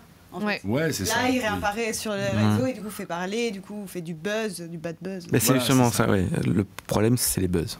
Je trouve que, en tout cas, moi, je le vis comme ça. Dans l'exercice du live, c'est rare quand je tombe sur des vrais trolls. J'en ai vu un sur un de tes lives il n'y a pas si longtemps, sur un de tes jeux communs qui avait un pseudo un peu tendancieux. Alors ça, oui. Et qui essayait que tu le... Que tu le prononces, c'est un classique, ça. C'est le jeu Twitch, quoi. Oui, vraiment... Effectivement, bon, ça, c'est un petit. Ou les mecs qui te font des subs avec un nom dégueulasse. Oui, exactement. Merci, un tel. Justement, est-ce que YouTube et Twitch favorisent l'interaction directe avec la communauté? Est-ce que parfois l'influence en temps réel du contenu, est-ce que c'est une richesse ou un risque? En fait, ça dépend. Déjà, tu parlais de construction de sujets, etc. avec la commu. Pour moi, c'est vrai que ça fait partie de mes bases, hein, c'est ce que je dis. Mais pourquoi ? Parce que moi, je fais du reportage en direct. Et donc, en fait, bien sûr qu'en tant que journaliste, j'ai préparé mon sujet, bien sûr que j'ai des questions, etc. Mais j'ai un angle de vue que va m'amener ma commu et un regard que moi, seule, je ne peux pas avoir. Donc, la construction de mes sujets avec la communauté, elle est primordiale. Et c'est pour moi la richesse de ce projet-là, de 13 médias. Maintenant, il faut faire attention à pas trop non plus. Tu dois quand même cadrer un minimum. Il faut pas se laisser trop aller... bon, bien sûr, si tu fais du gaming et que soudainement toute ta communauté te dit bon, écoute, maintenant il y en a ras-le-bol de Valorant, on veut que tu joues à Call of. Bon, là c'est sûr que tu peux te dire non, mais si tu détestes Call of, à un moment donné, tu peux pas non plus te sacrifier. C'est un exemple très léger. Il y en a qui le font, hein. Ils se forcent à faire du contenu pour plaire à leur. Ouais, mais ça, je trouve que c'est mort. Mais, oui, c'est mort. Mais si tu te forces, excuse-moi, voilà. on dit toujours, et excusez-moi de la vulgarité, mais si tu forces, c'est que c'est probablement de la merde. C'est ce qu'on dit. Alors je ne mais évidemment... J'aime bien l'image. T'as entendu ? J'aime l'image. Voilà, J'aime l'image. Non, mais je mets pas évidemment en doute la qualité potentielle de quelqu'un qui se force un petit peu à faire des choses, mais tu te pourris de l'intérieur à faire ça. Et à se forcer, but, aussi. Comme on en a parlé, c'est la passion. Voilà, oui, il y a se forcer, oui. Bien sûr. C'est sûr que si tu as un flingue sur la tempe, là, c'est clair que tu te pourris de l'intérieur. Moi, Maintenant, si tu te forces à faire 2 heures, pardon, excuse-moi, mais en plus d'Animal Crossing, parce que tu sais que les gens aiment beaucoup, ça va. Il y a pire peine, bien sûr, mais encore une fois, le but d'un média comme Twitch ou même de YouTube, quand tu crées quelque chose, mais amuse-toi, quoi, parce que c'est le but. Voilà. Moi, j'ouvre des portes, je fais parfois des sondages où je demande aux gens, bon, on fait quoi maintenant ? Et donc, je fais un petit sondage. C'est très Twitch, ça aussi. Il y a 3-4 jeux, et puis les gens dans le chat choisissent, et puis bon, ceux qui sont contents, tant mieux, ceux qui ne sont pas contents, tant pis. Et de temps en temps, je demande aussi, tiens, si vous connaissez un jeu sympa qu'on pourrait faire tous ensemble, filez-le-moi. Et quand je l'essaye, ça m'est arrivé il n'y a pas si longtemps, on m'a filé un jeu où tout le monde pouvait jouer. Je ne m'amusais pas, ça m'a fait chier. J'ai arrêté au bout de 5 minutes. J'ai dit, excusez-moi, moi, je ne m'amuse pas, j'ai pas envie. Donc, voilà, je pense qu'il faut quand même garder... Et en plus, je crois que les gens... parce que dans les communautés, les gens, ils sont quand même très intelligents. Ils savent qu'ils peuvent essayer de t'influencer jusqu'à un certain point. Et je pense que c'est important de garder le contrôle sur les choses quand même. Et la commu qui est bienveillante, elle le comprendra toujours, en fait. Bah oui, c'est ça. Les gens sont toujours d'accord avec le fait que, c'est son stream. Ok, il le fait pour nous, mais il le fait aussi pour lui. Et moi, je connais que des gens comme ça. C'est très rare que j'ai des gens qui râlent parce qu'on ne fait pas les jeux qu'ils ont choisi de faire. Enfin, il y a des grandes gueules, je les embrasse, mais j'en suis une aussi. Donc voilà, ça colle. Vous voyez, je pense qu'il faut garder le contrôle et si on ne s'amuse pas sur un stream, ça se voit tout de suite. Oui, clairement. Ou quand on n'a pas envie d'être là, ça se voit aussi. Mais alors, ça aussi... Et quand tu es trop fatigué, et généralement quand ta commu, elle le sait, moi ça m'est déjà arrivé, parce que voilà, j'ai 2-3 petits couacs de santé, et ça m'est déjà arrivé de devoir leur dire, écoutez les gars, en fait je suis sorry, mais ce soir on va pas le faire, ou je suis crevé, je vais me reposer, et c'est les premiers limite à te dire, ah ouais, et t'as intérêt à être bien posé, parce que si tu forces, on va le voir, et après on va être fâché, quoi. Donc encore une fois, on a la commu qu'on mérite, bien sûr, et cette transparence et cet échange avec cette communauté, elle est tellement bienveillante et chouette quand tu installes justement tout ça, que parfois tu peux un peu te forcer. Je prends mon bête exemple, moi je jouais pas à Valorant, c'était pas mon FPS préféré, moi c'est ma commu qui m'a mis dessus, en mode mais vas-y, si Samuel Etienne le fait, tu peux le faire toi aussi. Oh l'excuse. C'est fou parce que... Mais c'est vrai que vu comment on joue, bon argument. En fait, j'ai l'effet inverse. Ma commu aime pas du tout que je joue à Valorant. Ils sont pas malveillants, mais ils me disent bon... Là, peut-être je joue un peu trop. Passer du multigaming à beaucoup de Valo, peut-être c'est ça. Mais ils sont là, tu nous gaves avec ton Valo, là, on n'en peut plus, quoi. et je comprends, donc, et surtout je leur proposais du multigaming. Mais il y a aussi la façon de le dire, en fait. Il y a bien sûr. Change de jeu. Et même pas bonjour, rien. Ah, mais ça, moi, je le dis dans le chat quand ça arrive.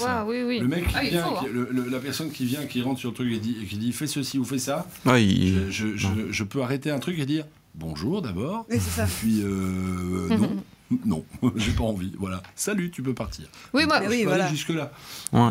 Moi, ça m'est déjà arrivé aussi, que quelqu'un arrive, on dit ouais, mais ça m'intéresse pas. J'ai dit toi, peut-être que ça ne t'intéresse pas, mais ça tombe bien. Il y a plein de streams différents ici. T'es sur une plateforme, donc fais-toi plaisir. À bientôt. Je dis ça intéresse d'autres personnes, voilà. Et moi, il y a un truc que je fais qui est rigolo quand je peux pas streamer. Je réagis comme toi. Quand j'envoie un message sur Discord pour dire, écoutez, ou sur Insta ou sur Facebook, je dis, écoutez, j'ai pas envie. Ce soir, j'ai pas envie. Je suis fatigué, j'ai besoin de me reposer. Mais allez voir machin. Oui, ça c'est chouette aussi. Et ça, c'est une forme de raid. Ça c'est très beau. Tu vois, allez voir le copain. Et d'ailleurs, sur mon Discord, je vais à une section, le stream des copains. Et dedans, je mets les adresses des potes streamers. Je sais pas si tu sais que sur ta chaîne Twitch, tu peux mettre des chaînes en recommandation. Oui, en recommandation. De casse pas tout. Pareil, j'en ai une série en dessous que les gens peuvent aller voir. Mais le fait de dire ça rajoute voir machin, ça peut crédibiliser aussi le fait que c'est une chouette personne à aller voir, etc. En général, si ta commu t'aime bien, ils ont tendance à te suivre un petit peu. Quoi, donc, je suis d'accord à faire ça. Et tu les abandonnes pas, tu vois. Ils se sentent pas. Ils se sentent pas abandonnés entre guillemets parce que t'es pas là le soir. Ils avaient peut-être prévu d'être là et tout parce qu'ils avaient envie. Bah, tu les envoies aussi voir d'autres potes qui vont bien s'amuser. Et puis par rapport au contenu qui peut changer parce qu'un jour tu as envie de tester un jeu, parce que tu as envie de faire quoi que ce soit, faut pas oublier qu'il y a une partie de ta communauté qui est là pour la personne que tu es, l'énergie que tu dégages, la manière dont tu te comportes, comment tu les fais rire ou pas, enfin peu importe. Donc il y en a qui seront toujours là bien sûr parce que en fait, c'est ta personnalité qui prime. C'est principalement ça sur Twitch. Sur ton contenu. Maintenant si tu arrives à avoir l'équilibre des deux, voilà, t'es super, t'as gagné, t'as compris, le Twitch game est torché, merci, au revoir. Non mais voilà, c'est important de se dire ça et sans se la péter, même si t'as 5 viewers de moyenne, il y a des gens, ils sont là parce que t'es juste une chouette personne et donc peu importe ce que tu feras, ils vont te suivre et ça c'est cool, ça c'est beau, évidemment. Moi j'ai le cas, je fais généralement 3/4 d'heure, 1 heure de just chatting avant de lancer un jeu ou de partir sur autre chose. Je vois mon taux de viewers qui augmente et dès que je passe sur le jeu, ça fait mais parce qu'ils t'aiment papoter, ils sont là pour échanger, voilà, c'est ça. Et ben moi j'ose pas faire ça. Pourquoi ? Parce que j'ai encore ce vieux réflexe à la con de dire si je suis trop long, je vais faire chier le monde. Parce que c'est un peu comme ça qu'on réfléchit après ils vont te le dire en télé, tu vois. Et je passe, moi en général je commence par du Motus parce que j'aime bien ce jeu. Motus, on en parle justement dans le chat. On en parle dans le Mais je commence, mais je me sers du Motus pour jouer avec les gens, mais en même temps je discute avec les gens pendant que je joue à Motus. Donc ils proposent des mots, mais on aborde des sujets en fait. Et j'ai l'impression que, mais c'est peut-être moi qui le vis comme ça, si je suis juste devant la cam à rien faire et à juste lire le chat, à discuter avec les gens, j'ai l'impression que ça va faire chier tout le monde en fait. Et tout le monde me dit, mais non, c'est le just chatting, c'est ça qu'il faut faire, etc. C'est la plus grosse part de Twitch. Mais je l'entends, je l'entends, mais je me sens pas encore suffisamment à l'aise pour l'instant. Et puis c'est pas obligé pour le faire, tu vois. Ça devienne le contenu principal. Ça peut être une fois par semaine, un petit just chatting qui mettra. Parfois il peut m'arriver de dire, allez, on va s'arrêter 10 secondes parce que je viens de voir un truc. Là, une info qui vient de tomber. Priorité au direct. Voilà, exactement. Flash info. Moi, j'aimerais bien avoir votre avis là-dessus. Je sais pas trop quoi en penser, moi. Et on peut commencer à parler de trucs. Oui, d'un moment comme ça. Mais j'ai encore ce réflexe de me raccrocher très vite à un contenu. Et c'est ce qu'on fait dans les médias traditionnels, on se raccroche toujours à un contenu d'une manière ou d'une autre pour se sauver soi-même. Moi j'étais très bridée comme ça de base quand j'ai démarré sur Twitch et puis je me suis rendu compte que en fait c'est ok, surtout que moi je fais beaucoup d'IRL, donc je peux vous dire qu'il y a des moments on se marre moins, je suis un peu trop proche dans la foule, donc parfois ils ont 30 secondes de ma veste parce que j'ai pas envie de faire des gros plans sur le visage des gens. Justement, moi j'ai une question là-dessus pour toi. J'ai une question que je voulais te poser là-dessus. Comment tu fais si tu fais beaucoup d'IRL, tu es amené à filmer plein de gens. Mais donc, tu peux pas leur demander l'autorisation de diffusion qu'on a sur les réseaux tradis. Comment tu fais dans ces cas-là ? La règle du droit à l'image s'applique, donc à partir du moment où je filme une foule, je ne dois pas demander ça dépend la taille. Maintenant, quand j'arrive dans une association et que par exemple il y a un event et il y a, je sais pas moi, 40 personnes, tu demandes avant ? Je demande avant, je me présente, je dis que je filme, et il y a des gens qui me disent moi je préfère pas être filmé, je dis ok, pas de souci. Parce qu'imagine, t'es chanteur de Coldplay, t'as une kiss cam. J'essaie d'imaginer. C'est d'actu quand même ça. J'aime bien. Tu filmes un couple illégitime dans une foule. Par exemple. Et justement, la femme du monsieur voit le truc. Imagine. Mais ça, voilà, la règle du droit à l'image s'applique. À partir du moment où il y a une foule de personnes, tu ne dois plus demander leur autorisation. Maintenant, encore une fois, ça c'est un exemple qui vaut pour les manifestations, mais si je suis sur un event privé organisé par une asso, je leur dis d'ailleurs, il y en a d'ailleurs qui préviennent dans leur newsletter, qui envoient un mail aux participants, de dire voilà, vous allez être filmés. Et il y a clairement des gens qui me disent non, moi je préfère pas. Moi j'applique des règles aussi très simples. Les enfants, je les filme pas par exemple. Ça c'est clair et net. Sauf si c'est dans le cadre de mon stream et que j'ai l'autorisation parentale. Mais sinon, quand il y a des enfants sur un event, hop, je relève tout de suite ma caméra. Je relève parce que moi-même je suis très petite, donc je suis à taille enfant généralement. Mais donc du coup, je vais plutôt, voilà, je fais attention à tout ça quand je suis en IRL. J'essaye de respecter. Ou alors je me mets souvent en face cam quand je dois traverser des foules ou quoi. Comme ça, c'est vraiment moi qu'on va voir et pas tous les gens de très près. Puis il y a un effet bokeh aussi sur la cam. Ça m'est déjà arrivé de me faire alpaguer en live IRL. Je me fais parfois insulter. Ouais, qu'est-ce que tu me filmes? Et je suis là, je dis regarde, c'est moi. Voilà. Là, on te voit pas, c'est moi qu'on voit là. Et je rassure tout de suite les gens. Mais parfois, les gens sont très fâchés. Ce que je peux comprendre. Même moi, je vois quelqu'un qui filme dans une foule. Attends, je t'ai pas demandé.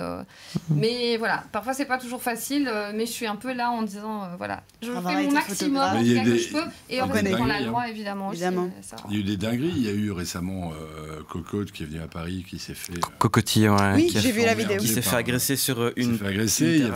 Il y avait cette streameuse asiatique aussi, qui s'est pris un coup et qui quelques jours après a failli se faire voler ses affaires pendant. Après, moi, je vous avoue, il y a des moments où des quartiers ou des lieux ou des événements sur lesquels je suis plus ou moins à l'aise de streamer aussi. Parce que tu sais qu'il y a potentiellement une foule qui va être plus complexe, etc.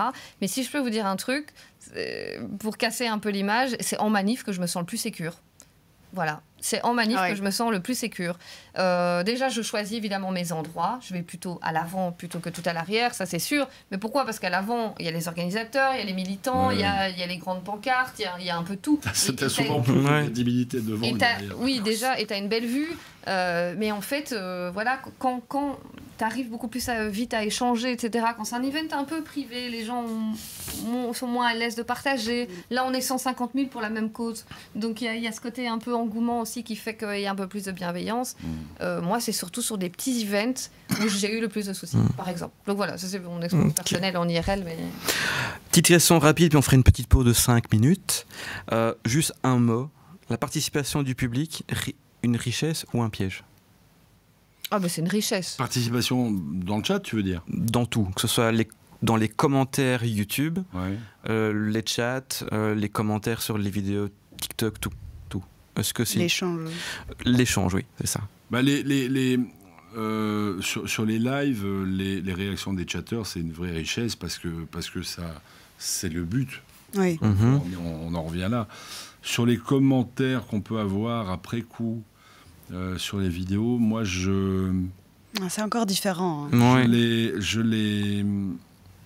Ça peut être comme des chatteurs parce que c'est des gens souvent qui réagissent à chaud par rapport à un truc. C'est souvent. Hein. Ils n'ont pas toujours le contexte, etc. Et puis moi, ils regardent que 5 secondes et puis ils commentent, ils n'ont pas le contexte. Voilà, c'est ça. Ils ont peut-être vu que le hook, enfin tu vois, ce genre de choses. Donc, j'y accorde pas beaucoup de crédit. Il y a quand même une proximité différente avec les gens qui commentent dans un chat que ceux qui commentent une vidéo. Oui, parce que tu peux leur répondre et s'ils sont dans l'erreur et qu'ils disent une connerie, tu peux dire bah non, je suis pas d'accord avec toi parce que. C'est vrai que l'interactivité directe, elle prime toujours sur le reste. Enfin, selon moi, c'est quand même beaucoup plus chouette.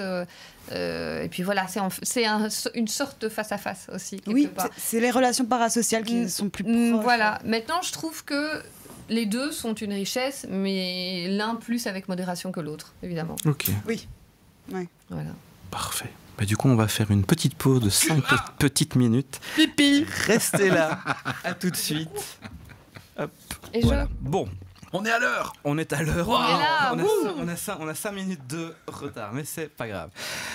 Donc aujourd'hui, maintenant, on va parler de niveau légitimité et monétisation. Ok, ça va.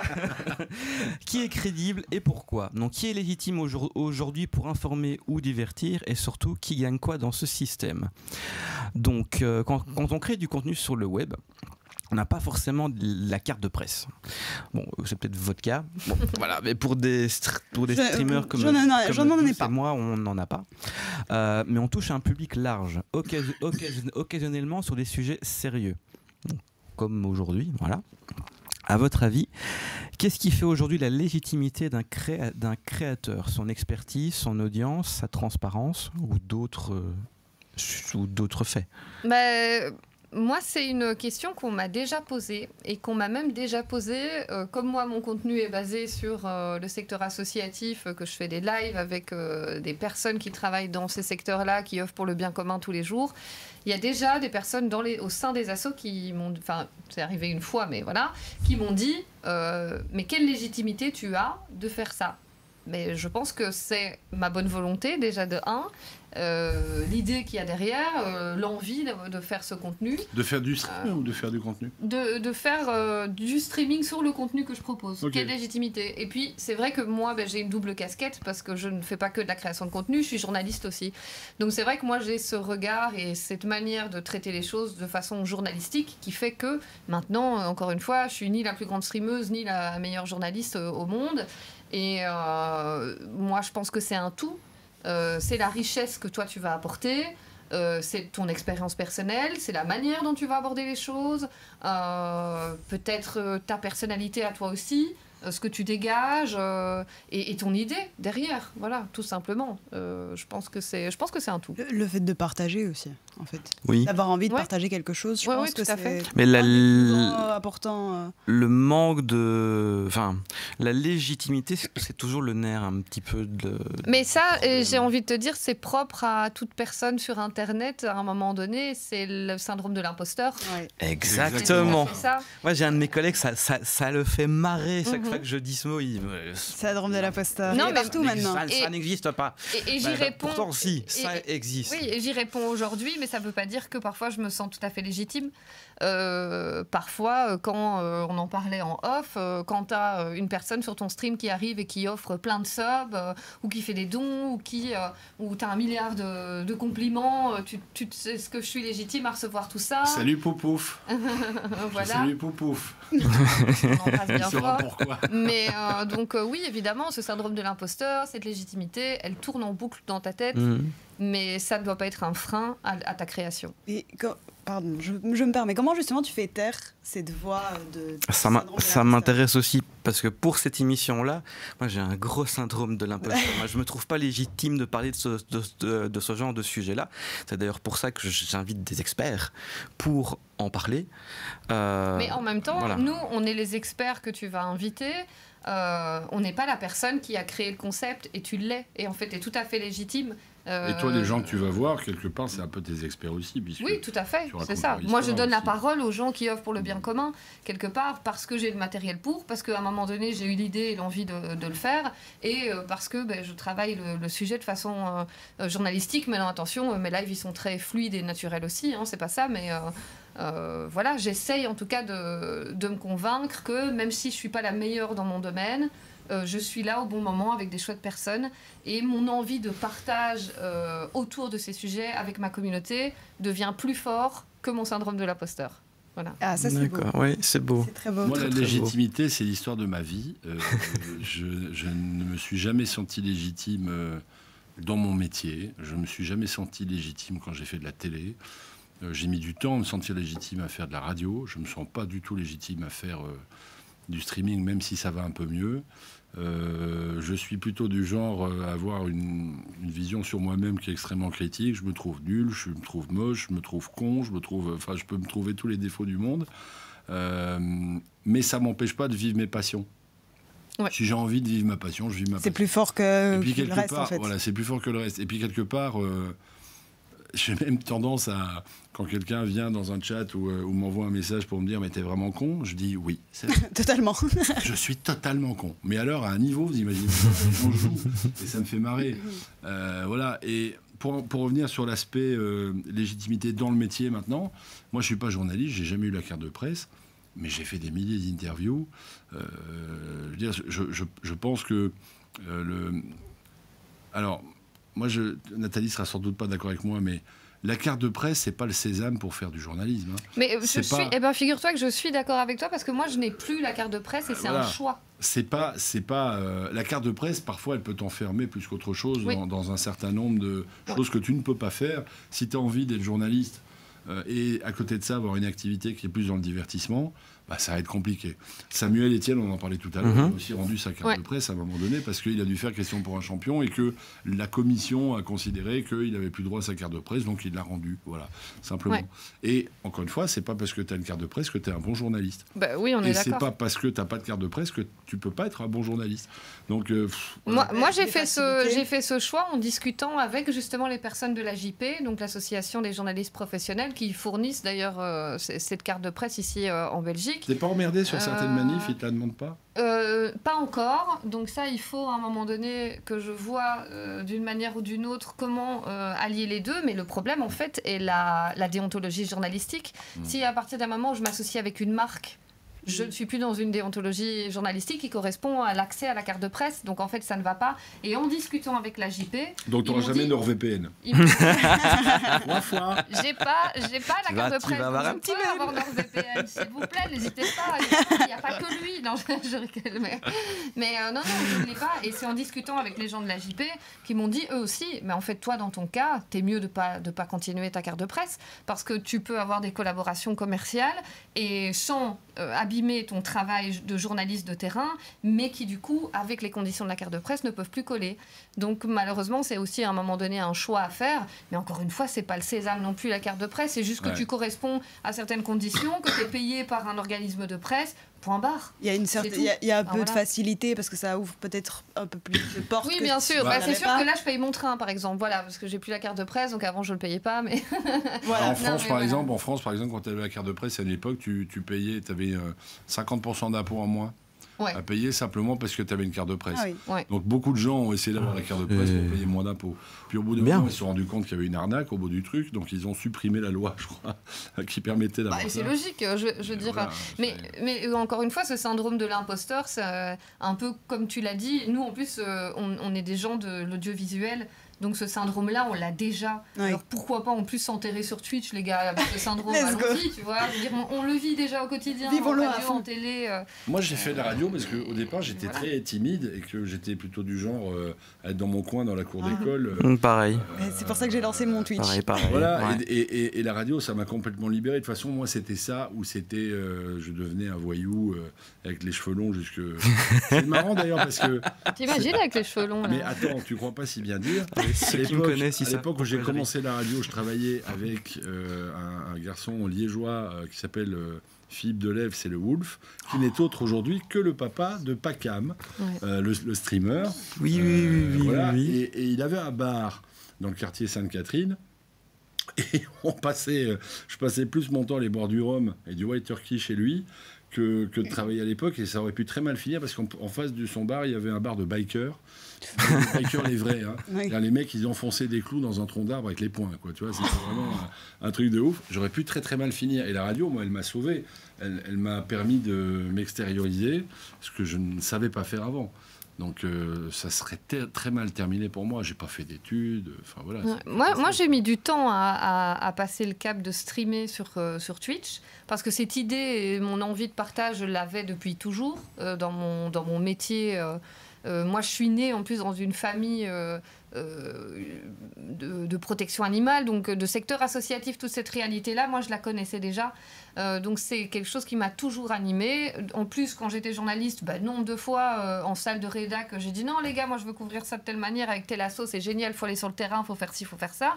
Ça ne passe pas toujours évidemment parce qu'il y a des choix éditoriaux qui sont faits, mais là c'est moi qui l'ai fait.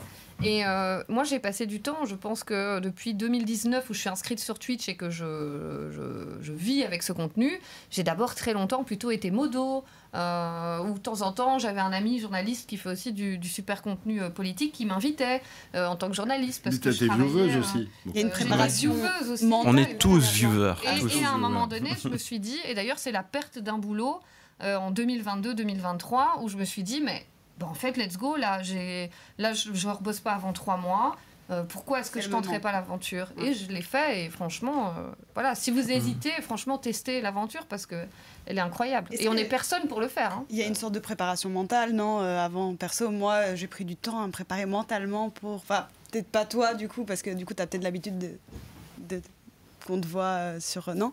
Mais les premiers... non, je ne me sens radio, pas légitime à le faire. Mais même quand je faisais de la télé, ça m'amusait beaucoup.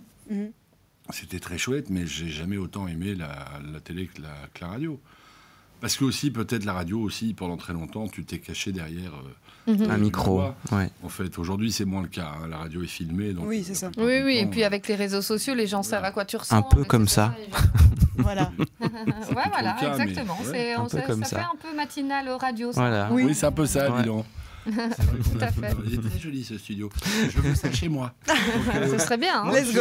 Je m'adresse à monsieur Julien Medave. Madame, ça va, d'accord. Le directeur de 4, je veux ça chez moi. Je le prends. Tu te débrouilles, ça m'intéresse. Et ça coûte de l'argent. Mais quoi oui, ça coûte de l'argent. L'argent des abonnés. Ah, voilà. Et donc, justement. Mais on va parler un petit peu monétisation. Et surtout par rapport à la création de contenu. Est-ce qu'on peut encore produire du contenu libre quand on est financé par quelqu'un ? Entre la pub, les subs, les sponsors, les dons, les subventions diverses, est-ce qu'un créateur de contenu ou un journaliste peut encore prétendre être indépendant ? Ou bien, d'une façon ou d'une autre, est-ce qu'on produit tous un contenu sous influence ? Je crois qu'on peut le faire davantage sur les réseaux aujourd'hui qu'on ne pouvait le faire sur les médias tradis. Pourquoi ? Parce que, et ça on le doit un peu aux youtubeurs, quand les youtubeurs testaient des produits qu'ils recevaient de la part des marques, et encore aujourd'hui, ils disaient clairement dans leurs vidéos, j'ai reçu de la part de la marque, mais j'ai toute liberté de dire ce que j'en pense, et si j'aime pas, je vous le dirai aussi. Et ça a ouvert un truc, quand même. Ça a changé les choses. D'abord, on s'est rendu compte que le youtubeur, son contenu allait marcher parce qu'il y avait ça, justement. Parce qu'il était crédible auprès de ses viewers, parce qu'il disait ce qu'il pensait. Je parle d'une époque, pas maintenant. Oui, pas avec les influx voleurs comme... pour moi, il y a une vraie différence entre influenceurs et youtubeurs. Il y a influenceurs et créateurs de contenu. Voilà, c'est ça. Il y a une vraie différence entre Elle va tout casser. Décidément. Il y a une vraie différence entre les deux. Mais ça a ouvert un truc parce que certaines marques ont accepté le fait qu'elles pouvaient prendre le risque d'envoyer un produit à quelqu'un et que quelqu'un lui dise c'est de la merde. Je vais faire une vidéo, j'ai pas aimé. J'ai pas aimé le truc et je trouve que les défauts c'est ça, les défauts c'est ça, les défauts c'est ça, les qualités c'est ça. Il y a une crédibilité et je trouve que ça a ouvert une porte. Et moi je milite pour que ce genre de choses-là arrive aussi sur les médias tradis. Qu'on ait le courage à un moment donné de dire ok, vous inventez les mérites de tel voyage avec telle compagnie aérienne. Moi je l'ai pratiqué, la compagnie aérienne. Ça m'a fait chier, ça m'a coûté cher, les toilettes étaient bouchées, enfin que sais-je encore, tu vois. Je pense plus de mal à passer le cap sur les médias traditionnels que sur les réseaux. Ils vivent de la pub, entre guillemets. Oui, et puis... Ils ne peuvent pas se permettre de faire des honnêtes pubs. Non, et c'est la même chose quand il y a un artiste qui vient faire sa promo en télé ou en radio. Hein, c'est encore très très dur que quelqu'un le désingue. Hein, ça n'arrive quasiment jamais. Ou même juste pourtant, de dire... toute création n'est pas bonne non plus. Non, mais par contre, tu peux poser les vraies questions aux gens. Encore une fois, ça dépend. Hein, ça dépend un peu le mood, ça dépend le deal avec l'attaché de presse. Ça va dépendre de beaucoup de choses. Maintenant, pour le reste et de manière générale, je dirais que ça dépend de ta ligne. Hein. Ça dépend de ta ligne éditoriale. Soit tu joues franc jeu et tu désingues ou non le potentiel cadeau qu'on t'aura fait. Et puis en termes de crédibilité journalistique, c'est sûr que moi, je vais être dans la même ligne éditoriale que mon média. C'est-à-dire que je vais pas. On est d'accord que je vais pas accepter une promo avec Charal si je fais des lives en protection animale. On s'entend bien évidemment. On est d'accord. Maintenant, il faut faire attention. Ton éthique personnelle aussi. Voilà, aussi. Oui, bien sûr. Et moi, ça reste une des choses de base. C'est pas parce qu'une marque potentielle peut me payer pour un contenu que mon contenu va s'adapter à la marque ou à ce qu'ils ont envie. Maintenant, oui, je vais y intégrer de la pub. Oui, je vais le signaler puisque c'est dans la loi que j'ai été sponsorément de manière périodique sponsorisée pour un truc, mais par contre, je ne vais pas changer mon contenu pour autant. Ça, c'est moi qui le décide. Malheureusement, ça se fait et ça se voit très vite, et je ne suis pas sûre que c'est ce qu'apprécient non plus les viewers, de toute façon. En tout cas, cette crédibilité, elle était bien partie jusqu'au moment où les influenceurs ont mis leur nez dedans. C'est ça. Et où les influenceurs ont commencé à nous vendre des trucs qui étaient juste des horreurs. Ça, je crois, décrédibilisait tous ceux qui le faisaient sérieusement. C'est pas pour rien qu'on les appelle les influx-voleurs. Mais oui, mais alors, ils sont pas tous influx-voleurs. Non, ils sont pas tous influx-voleurs. On met tout le monde dans le même sac, mais il a quand même fallu légiférer. Et ça, on peut peut-être en dire un mot aussi. On est dans un univers qui n'est pas très légiféré pour être... Après, absolument je pense que la nouveauté a fait que certains ont dû en profiter, je pense. Certaines marques, ils se sont dit, oh, là, il y a un petit truc à se faire, donc bon, voilà, maintenant, vous allez dire que du bien de ma marque, et c'est OK. Mais c'est la nouveauté qui a fait que je pense qu'ils ont un petit peu profité du... Je crois que j'ai plus de tolérance pour le dropshipping que pour les influenceurs qui te balancent parfois des trucs. Bah oui. Ah, je sais plus, moi je me rappelle, il y en avait un qui m'a vraiment scandalisé. Un GameX13, ça vous dit quelque chose, ça? C'est un mec qui avait fait vendre par son petit frère une espèce de grossisseur d'écran de téléphone que tu pouvais installer facilement pour voir l'écran, etc. Ils vendaient ça, je crois, à des sommes genre 100 €, et tu trouvais ça sur AliExpress pour 2 €. Tu vois? Évidemment. Donc, et en te vantant les mérites du truc, en disant c'est formidable, c'est merveilleux, il faut absolument l'acheter. Enfin, voilà. Encore une fois. C'est une combinaison, ça. Dropshipping et... il fait les deux, lui. Il fait les deux. Alors, pardon, je vais peut-être prendre un combo gagnant, là. Mais voilà, il a dû se justifier derrière en disant que c'était pas une arnaque et machin. Donc, voilà, ça c'est gênant. Et c'est dommage parce que ça a décrédibilisé tout le boulot de ceux qui le font sérieusement.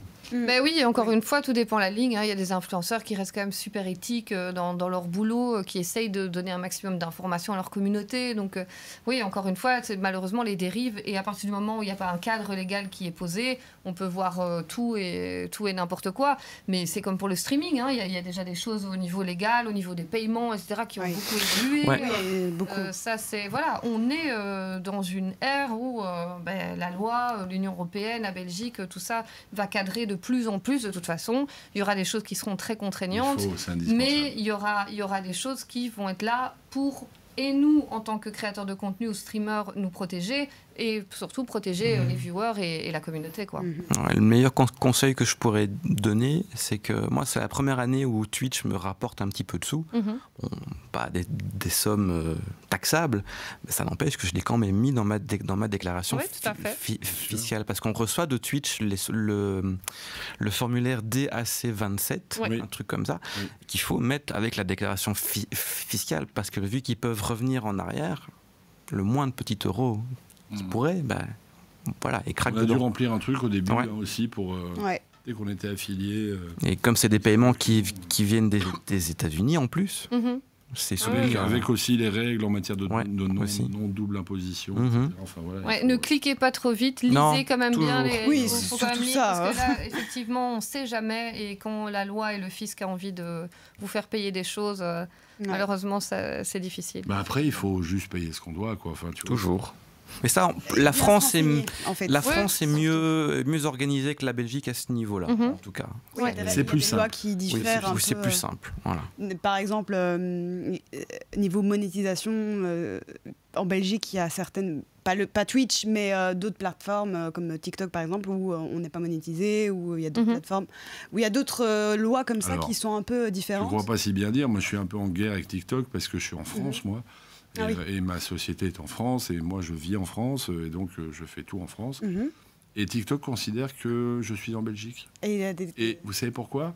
Parce que le jour où j'ai installé TikTok sur mon téléphone et que je l'ai ouvert pour la première fois, c'était en Belgique. J'étais en Belgique. Et donc ils considèrent maintenant que je suis en Belgique. Et donc, j'ai pas accès à la monétisation. Alors que tu aurais pu l'ouvrir à Dubaï, où là, tu aurais été hyper bien. Voilà, exactement. Alors, j'ai décidé de l'ouvrir. J'ai décidé de l'ouvrir à Tournai. Voilà, bah oui, sans doute. Enfin, j'étais voilà. Pourtant, il y a des personnes qui font des comptes français pour avoir accès à la monétisation, par exemple, sur TikTok. Je sais pas comment parce qu'ils l'ont ouvert. Parce que, alors, je vais vous donner un truc qui est pas bien. Mais encore une fois, vous prenez n'importe quel VPN, vous mettez dans le pays que vous avez choisi. Allez, cite-le. Allez, cite-le. Allez. Ouais, bah, Shork en parle. Vas-y, dis-le. Je vais faire un peu plus pour CyberGhost VPN alors. On rétablit l'équilibre. Shork en parlait il y a 10 jours, il me semble, des lootbox qui sont interdites en Belgique. Oui. On prend n'importe quel VPN. Voilà. On a accès à tout ce qui est payant sur les jeux. Et donc, comme TikTok, c'est l'endroit où tu ouvres TikTok pour la première fois qui compte, voilà, prenez vos VPN, les gars. Mais ces personnes-là, de ce que je sais, ont 2 comptes, un belge et un français, je sais pas. Ah ouais, c'est possible. Non, moi j'ai juste mon compte de base, de départ. Et je devrais avoir accès à la monétisation depuis longtemps. Et j'ai eu des échanges de mails avec TikTok et ils m'ont expliqué toujours les mêmes raisons. Non. C'est la Belgique. Ils sont têtus. Hein. Et quand vous êtes sur la Belgique, vous pouvez changer de pays, mais vous avez le droit qu'à des trucs complètement inaccessibles, comme, je sais pas, les îles Féroé ou ces gens-là, mais vous ne pouvez pas. Même en prouvant carte d'identité à l'appui, documents de l'entreprise, etc. Ça, c'est fou quand même. Il n'y a rien à faire. Est-ce que vous connaissez la raison ? Enfin, je veux dire, la loi qui dit que pourquoi je pense que simplement, ils ont décidé de monétiser certains territoires et pas d'autres, parce que ça doit certainement coûter plus cher. Tout ce qui est taxes et tout ça. Moi, je pensais que c'était la Belgique, comme les lootbox, par exemple. Non, je crois qu'en Belgique, il y a un autre truc, c'est que comme TikTok est quand même très lié à tous les matchs, etc., c'est beaucoup des jeux de hasard. Les jeux de hasard sont hyper réglementés en Belgique, c'est pas le cas en France. Par exemple, si on fait un FC, si on joue au jeu FIFA, FC, machin, on n'a pas le droit d'acheter le système FUT, par exemple, qui permet de créer son équipe, etc. On n'a pas le droit d'acheter des cartes FUT en Belgique parce que c'est considéré comme un jeu de hasard. Ça l'est moins en France. C'est une raison. Bon, vu qu'on a quand même bien avancé, pour niveau monétisation, je pense qu'on a un peu fait le tour. On va faire un petit tour de table. Puis on va doucement aller se coucher. Et rentrer, d'abord. On ne va pas dormir dans le studio. Moi, je dors là. Ça me va. On va faire un dernier tour de table. Donc, j'avoue. Créer du contenu, c'est aussi gérer une pression, celle de l'audience, les revenus, les stats, on en a parlé. La monétisation qui peut influencer la manière dont on travaille. Est-ce que vous auriez des conseils à donner, comment garder l'envie, l'authenticité dans ce contexte. Le rythme. Et surtout, si vous deviez emprunter une qualité, et pourquoi pas une faiblesse aussi, des autres plateformes, YouTube, Twitch, pour améliorer une autre, ça serait quoi ? Conseil à donner, les conseilleurs ne sont pas les payeurs. Et puis ça dépend de quel est ton objectif aussi. Si tu veux vraiment vivre de ça, prépare-toi à charbonner parce que tu es dans la jungle, grosso modo, donc c'est compliqué. Moi, je me mets pas cette pression-là parce que c'est pas avec ça que je gagne ma vie. Amusez-vous, quoi. Sans déconner, quel que soit le contenu que vous faites, amusez-vous, faites-vous plaisir avant de vouloir faire plaisir aux autres. Regardez pas trop les stats. Si vous commencez à faire des contenus adaptés à ce qu'on sait qui marche, parce qu'on a envie de faire des vues, vous allez toujours faire les mêmes trucs. Et puis des choses qui ne vous correspondront pas. Vous allez finir par faire des edits TikTok. Ouais, c'est ça. Ou faire un burn-out aussi. Oui, et puis, quant à la plateforme, moi, il y a quand même un truc qui commence à sérieusement me déranger, c'est les dingueries qu'on peut trouver sur TikTok notamment. J'y stream parce que les gens passent très vite sur TikTok. En fait, on regarde un contenu, on s'en va, on regarde un contenu, on s'en va. Et puis, je ne sais pas pourquoi, sur TikTok, moi, en tout cas, ce que je fais marche bien. Mais parfois, tu tombes sur des TikTok, des dingueries. Enfin, j'ai envie de dire aux mecs, surveillez un peu votre plateforme, quoi. Parce que là, sans déconner... Il n'y a aucune modération. Aucune. Si, il y a des modérations de robots. Et puis, s'il y a un problème... c'est un autre robot. C'est un autre robot d'abord. Et puis, si vraiment il y a un gros problème, quelqu'un intervient. Ouais. Mais non, quoi. À un moment donné, moi, j'en ai marre de tomber sur des trucs... Des familles dans des pays étrangers qui sont filmées par un mec qui demande qu'on tapote devant la pauvreté des gens, etc. Enfin, ce genre de trucs. Je trouve que quand on est sur une plateforme, on a une responsabilité éditoriale. C'est comme dans les médias traditionnels, en fait. C'est pas très éloigné. Et ce genre de truc me fait chier. Voilà, je le dis clairement. Ça me fait vomir. Voilà, clairement. Donc, faites des trucs où vous vous sentez responsable et que vous pouvez assumer, et pas des dingueries, quoi. Et pour ça, je suis à 2 doigts de quitter TikTok, moi, pour être clair. Parce que ça me rend fou. Personnellement, moi, je faisais ma com partout. Et en fait, TikTok, je ne la fais plus. Tu sais qu'un jour, il m'est arrivé un truc fou. C'est même malaisant. Les robots sont tellement mal réglés ou compliqués. Il m'est arrivé une dinguerie. Un jour, TikTok a supprimé un de mes lives, m'a coupé en plein live parce qu'ils étaient convaincus que je parlais d'attentats et de problèmes politiques. Et à côté de ça... Et c'était parce que je crois que j'avais dit le mot bombe dans un TikTok. Mais en fait, c'était lié à un jeu qu'on était en train de faire, ou je crois que c'était un motus, enfin, je me rappelle plus bien du cadre, mais juste parce que le robot a repéré le mot, tac, le live a été coupé, j'ai dû me justifier, et incitation à la haine.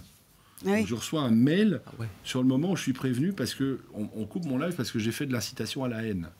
Et à côté de ça, moi qui signale 5 fois une personne qui est en train de... Enfin, pas la personne, mais celle qui donne les coups, subir une violence conjugale, mais c'est OK.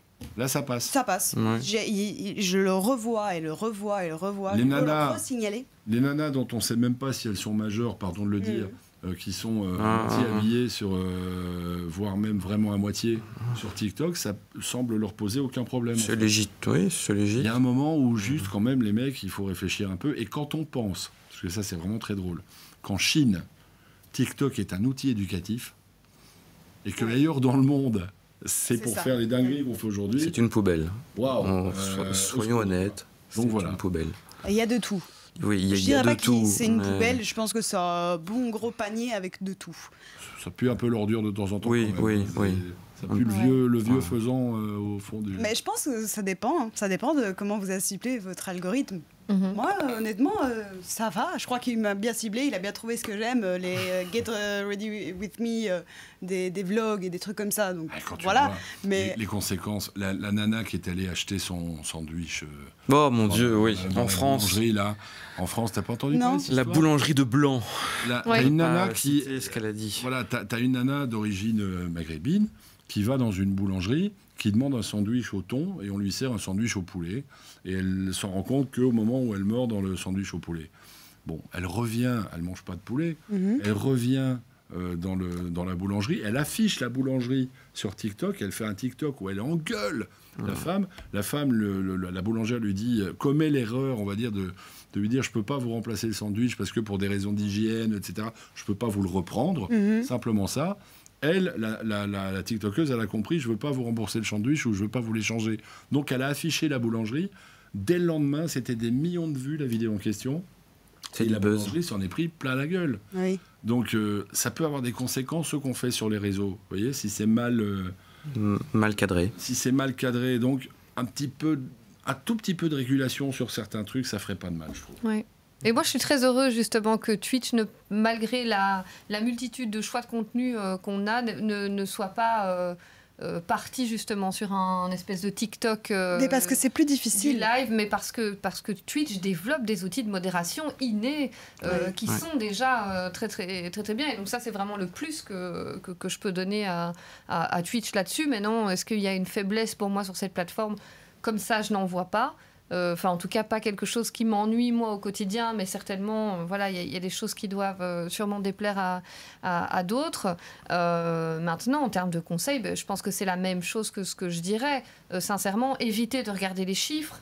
Ne partez pas sur une création de contenu comme sur Twitch en vous disant « je le fais pour gagner ma vie là-dessus, pour me faire de l'argent, etc. » Non, c'est pas une bonne idée, dans le sens où même les gens qui vivent du live streaming ne vivent pas forcément par des subs, par des cheers, etc. Mais ont des alternatives financières à côté, en créant une marque, en vendant des produits, en faisant des collaborations, etc.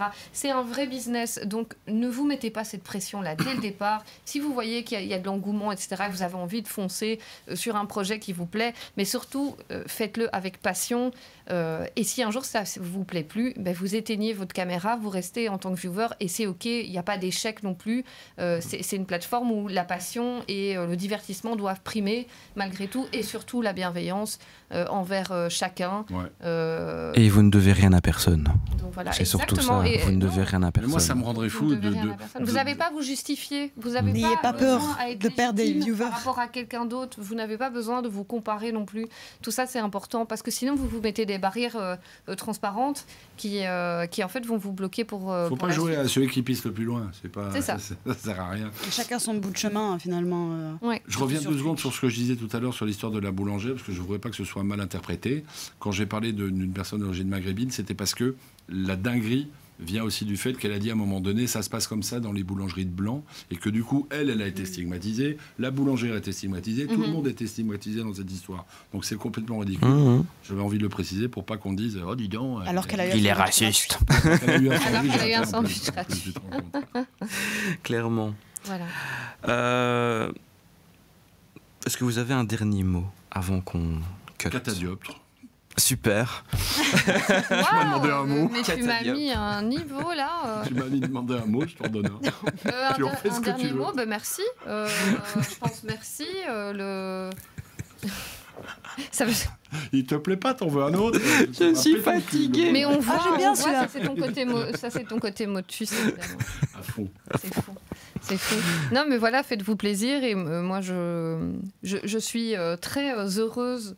Ça fait un peu moralisateur, mais de vivre à une période où on peut expérimenter ce genre de choses sur le net avec des outils aussi chouettes que la création de contenu, qu'elle passe par YouTube, Instagram, Twitch, peu importe, mais c'est génial quand on a une idée, quand on a une envie de création. On a tellement d'outils aujourd'hui, et voilà, il faut continuer à les utiliser à bon escient, à vous marrer, et voilà, et à échanger avec les autres toujours, et je le répète, avec bienveillance, dans tous les chats, c'est important. Qui fait un max, c'est le plus important. Il y a 6 ans ou 5 ans, je ne sais plus, j'étais sur un lit d'hôpital, et on me disait, il y a 50% de chance pour que tu y restes, parce que j'ai eu un gros problème de santé. Rien n'est grave sauf la mort. Donc allez-y, marrez-vous, quoi. Profitez, kiffez, faites-vous plaisir, visez pas la performance à tout prix. Vous aurez beau travailler le plus incroyablement du monde pour un patron ou pour vous-même, il y aura toujours des déceptions, ça fait partie de la vie. C'est comme ça. Moi, je pourrais pas, c'est ce que je disais tout à l'heure, ça me ferait peur de vivre des réseaux, parce que ça serait une telle montagne russe que faire vivre ma famille sur des choses aussi incertaines, c'est déjà compliqué parfois dans les médias, parce qu'on a des contrats qui sont des contrats saisonniers. À la pige. Bien sûr, on est des choses comme ça. Donc si en plus, je dois compter sur les subs, sur une pub qui va passer ou qui va pas passer, sur une vidéo qui marche ou qui marche pas, non, faites-le pour vous marrer, quoi. Puis si vous avez la chance que ça marche, bah, tant mieux, exploitez-le le mieux possible, mais en faites pas un objectif, parce que il y a beaucoup d'appelés et peu d'élus. Clairement. Et toi, Juice, tu as un dernier mot? Moi, je voudrais dire de ne pas oublier qu'on peut faire des choses bien avec ce qu'on a sous la main. Que ce soit, on se rend pas forcément compte qu'on a une magnifique caméra qui a fait une très belle image entre nos mains, dans notre poche, tout le temps. Et qu'il y a quelqu'un qui a dit pour faire un film, on a juste besoin d'un truc qui filme. Et c'est Orelsan, voilà. Voilà. Parfait. Et toi? À moi? Bah oui, notre maître de cérémonie. Moi, je vais vous dire merci beaucoup d'avoir été là pour cette première en studio. J'aurais pas pu rêver mieux. Merci beaucoup. Merci à toi. Merci pour vos conseils, votre expertise, votre partage. Bah, profites-en, parce que moi je vais emmener tout ça là. Ah, tu vas emmener tout ça? Moi je compte garder pour le mois prochain en fait. Voilà. Moi je vais un petit peu teaser l'épisode 5 qui se passera donc le 29 août. On va parler de jeux vidéo cette fois-là, entre passion et profit. L'équilibre impossible, donc on va parler un petit peu casualisation des jeux, on va parler aussi de l'opposition entre les studios double ou triple A versus les jeux indés, et si les joueurs sont complices ou victimes du marché au point de vue financier, notamment avec la dernière polémique, je crois que c'est avec Ubisoft, qui cut des serveurs de jeux et donc rendent obsolètes leurs propres jeux. C'est ma phobie, c'est ma hantise, ça. Et maintenant, ils veulent faire payer à l'usage, c'est ça? C'est ce que j'ai compris. Ils veulent, pour la continuité des serveurs, ils veulent une petite contribution pour que les serveurs continuent de fonctionner. Et tu payes Steam, Tu payes le jeu, on est d'accord. tu payes l'utilisation. Tu payes la console ou le PC. Et le jeu n'est pas à toi. C'est ça, il n'est pas à toi. Oui, il n'est pas à toi. Quand tu t'arrêtes de jouer, bientôt tu vas devoir payer pour l'épicer. Clairement. Quoi, on s'arrête où là? Ah, petite Madame Pipi. Mais avec un t-shirt Ubisoft. On l'abordera. On l'abordera le mois prochain, mais il y a beaucoup de studios de jeux vidéo qui disent que les jeux ne nous appartiennent plus. On les loue. Ah oui, voilà. c'est ça. C'est ça que je disais. Ils nous appartiennent pas. Voilà. Et du coup, on en parlera le mois prochain. Merci à tous d'avoir été là dans le chat. On a un petit peu débordé de 15 minutes, mais c'est pas trop grave. C'était pour la bonne cause. Merci à tous d'avoir été Abonnez-vous à 4. là. Abonnez-vous. Oui. Abonnez-vous. En ce qui me concerne, on se retrouve tous les mardis et jeudis. Et puis voilà, passez une bonne nuit, passez une bonne soirée, prenez soin de vous et kiffez votre vie. Bye bye. Des bisous. Ciao. Thank you.